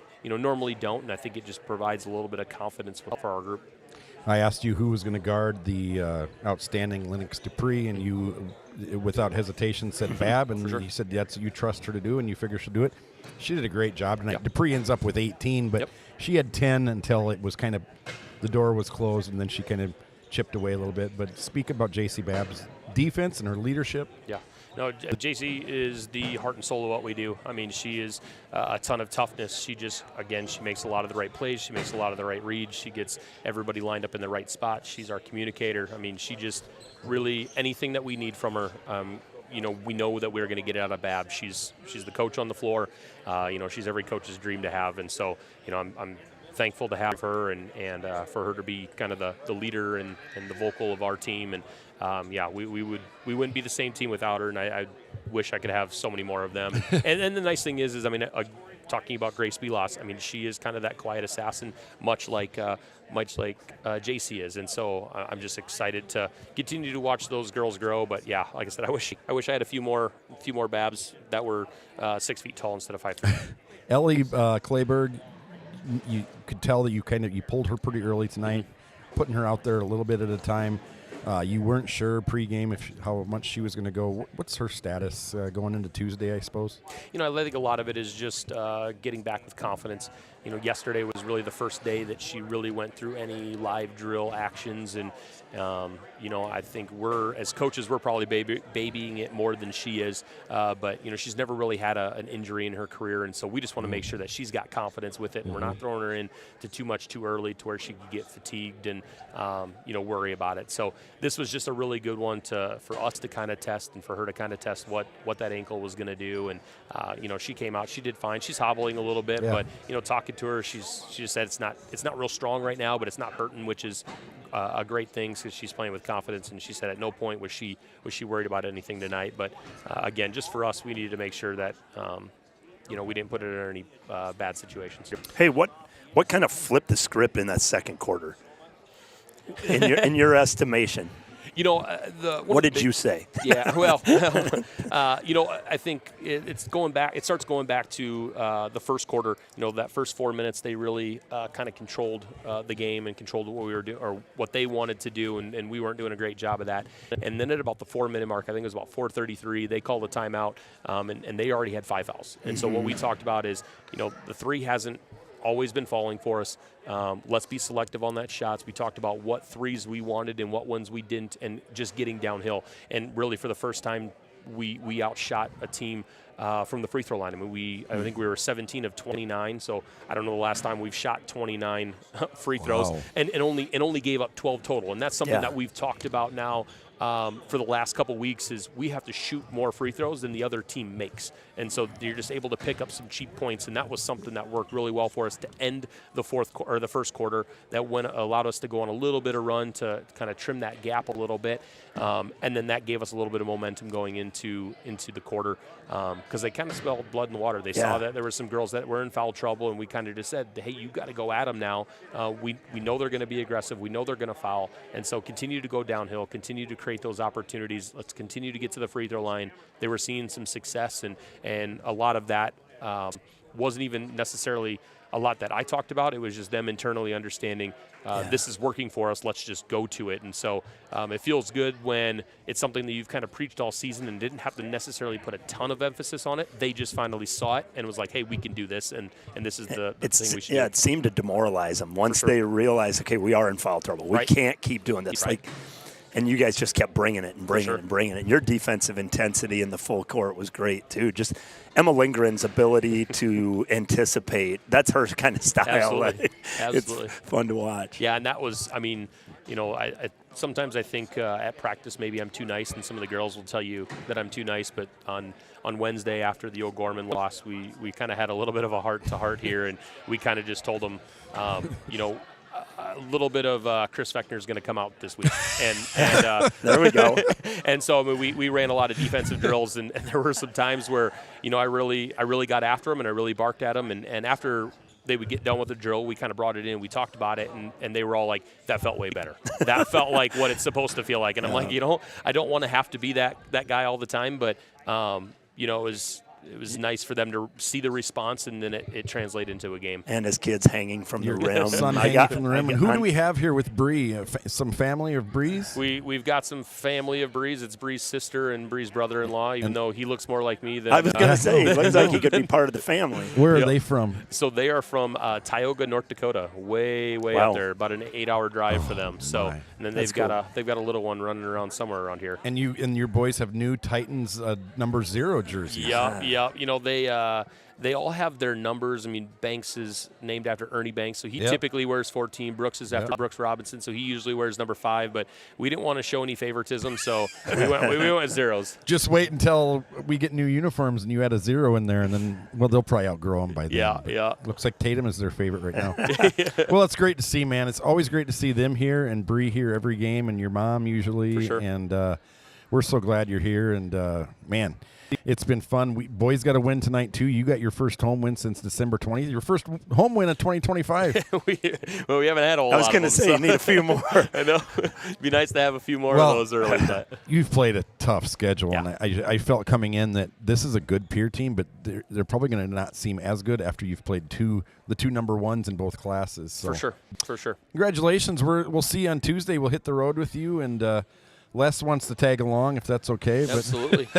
Always room on the bus. Congrats, buddy. All right, man. Enjoy it. You guys. See you Tuesday. Thank you. Taylor Fechner, he's got family with him. We about emptied out the whole gym. So, and Pierre is giving Coach Fechner a player of the game. Who got it? Who got player of the game for? Oh, Haynes. Hey, nice. Haynes gets a free T-shirt. So, awesome. Kaya Haynes, yes, sir. Career highs in 12 points, career highs in rebounds, too. So, good time for it.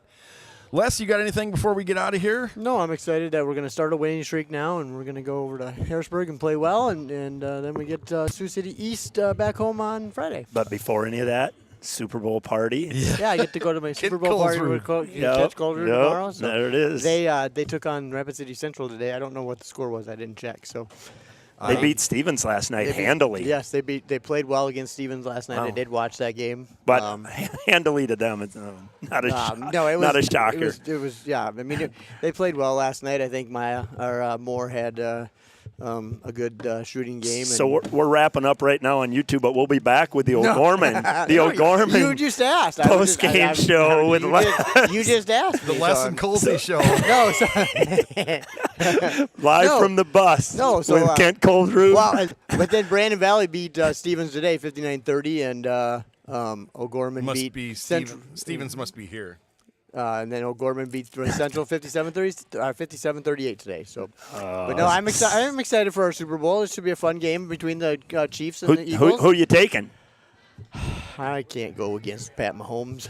So I'm going to go with Mahomes and the Chiefs to win that one. Fly, Eagles fly for Ethan Friedel. That's right. No. Les Schroeder and Rick Williamson. I'm Shad Hockey, and from Banks and Nolan. There you go. And their dad, Chris Fechner, as we get the thumbs up. Thanks for joining us, Titan Nation. See you, Dean Gorder. Bye for now.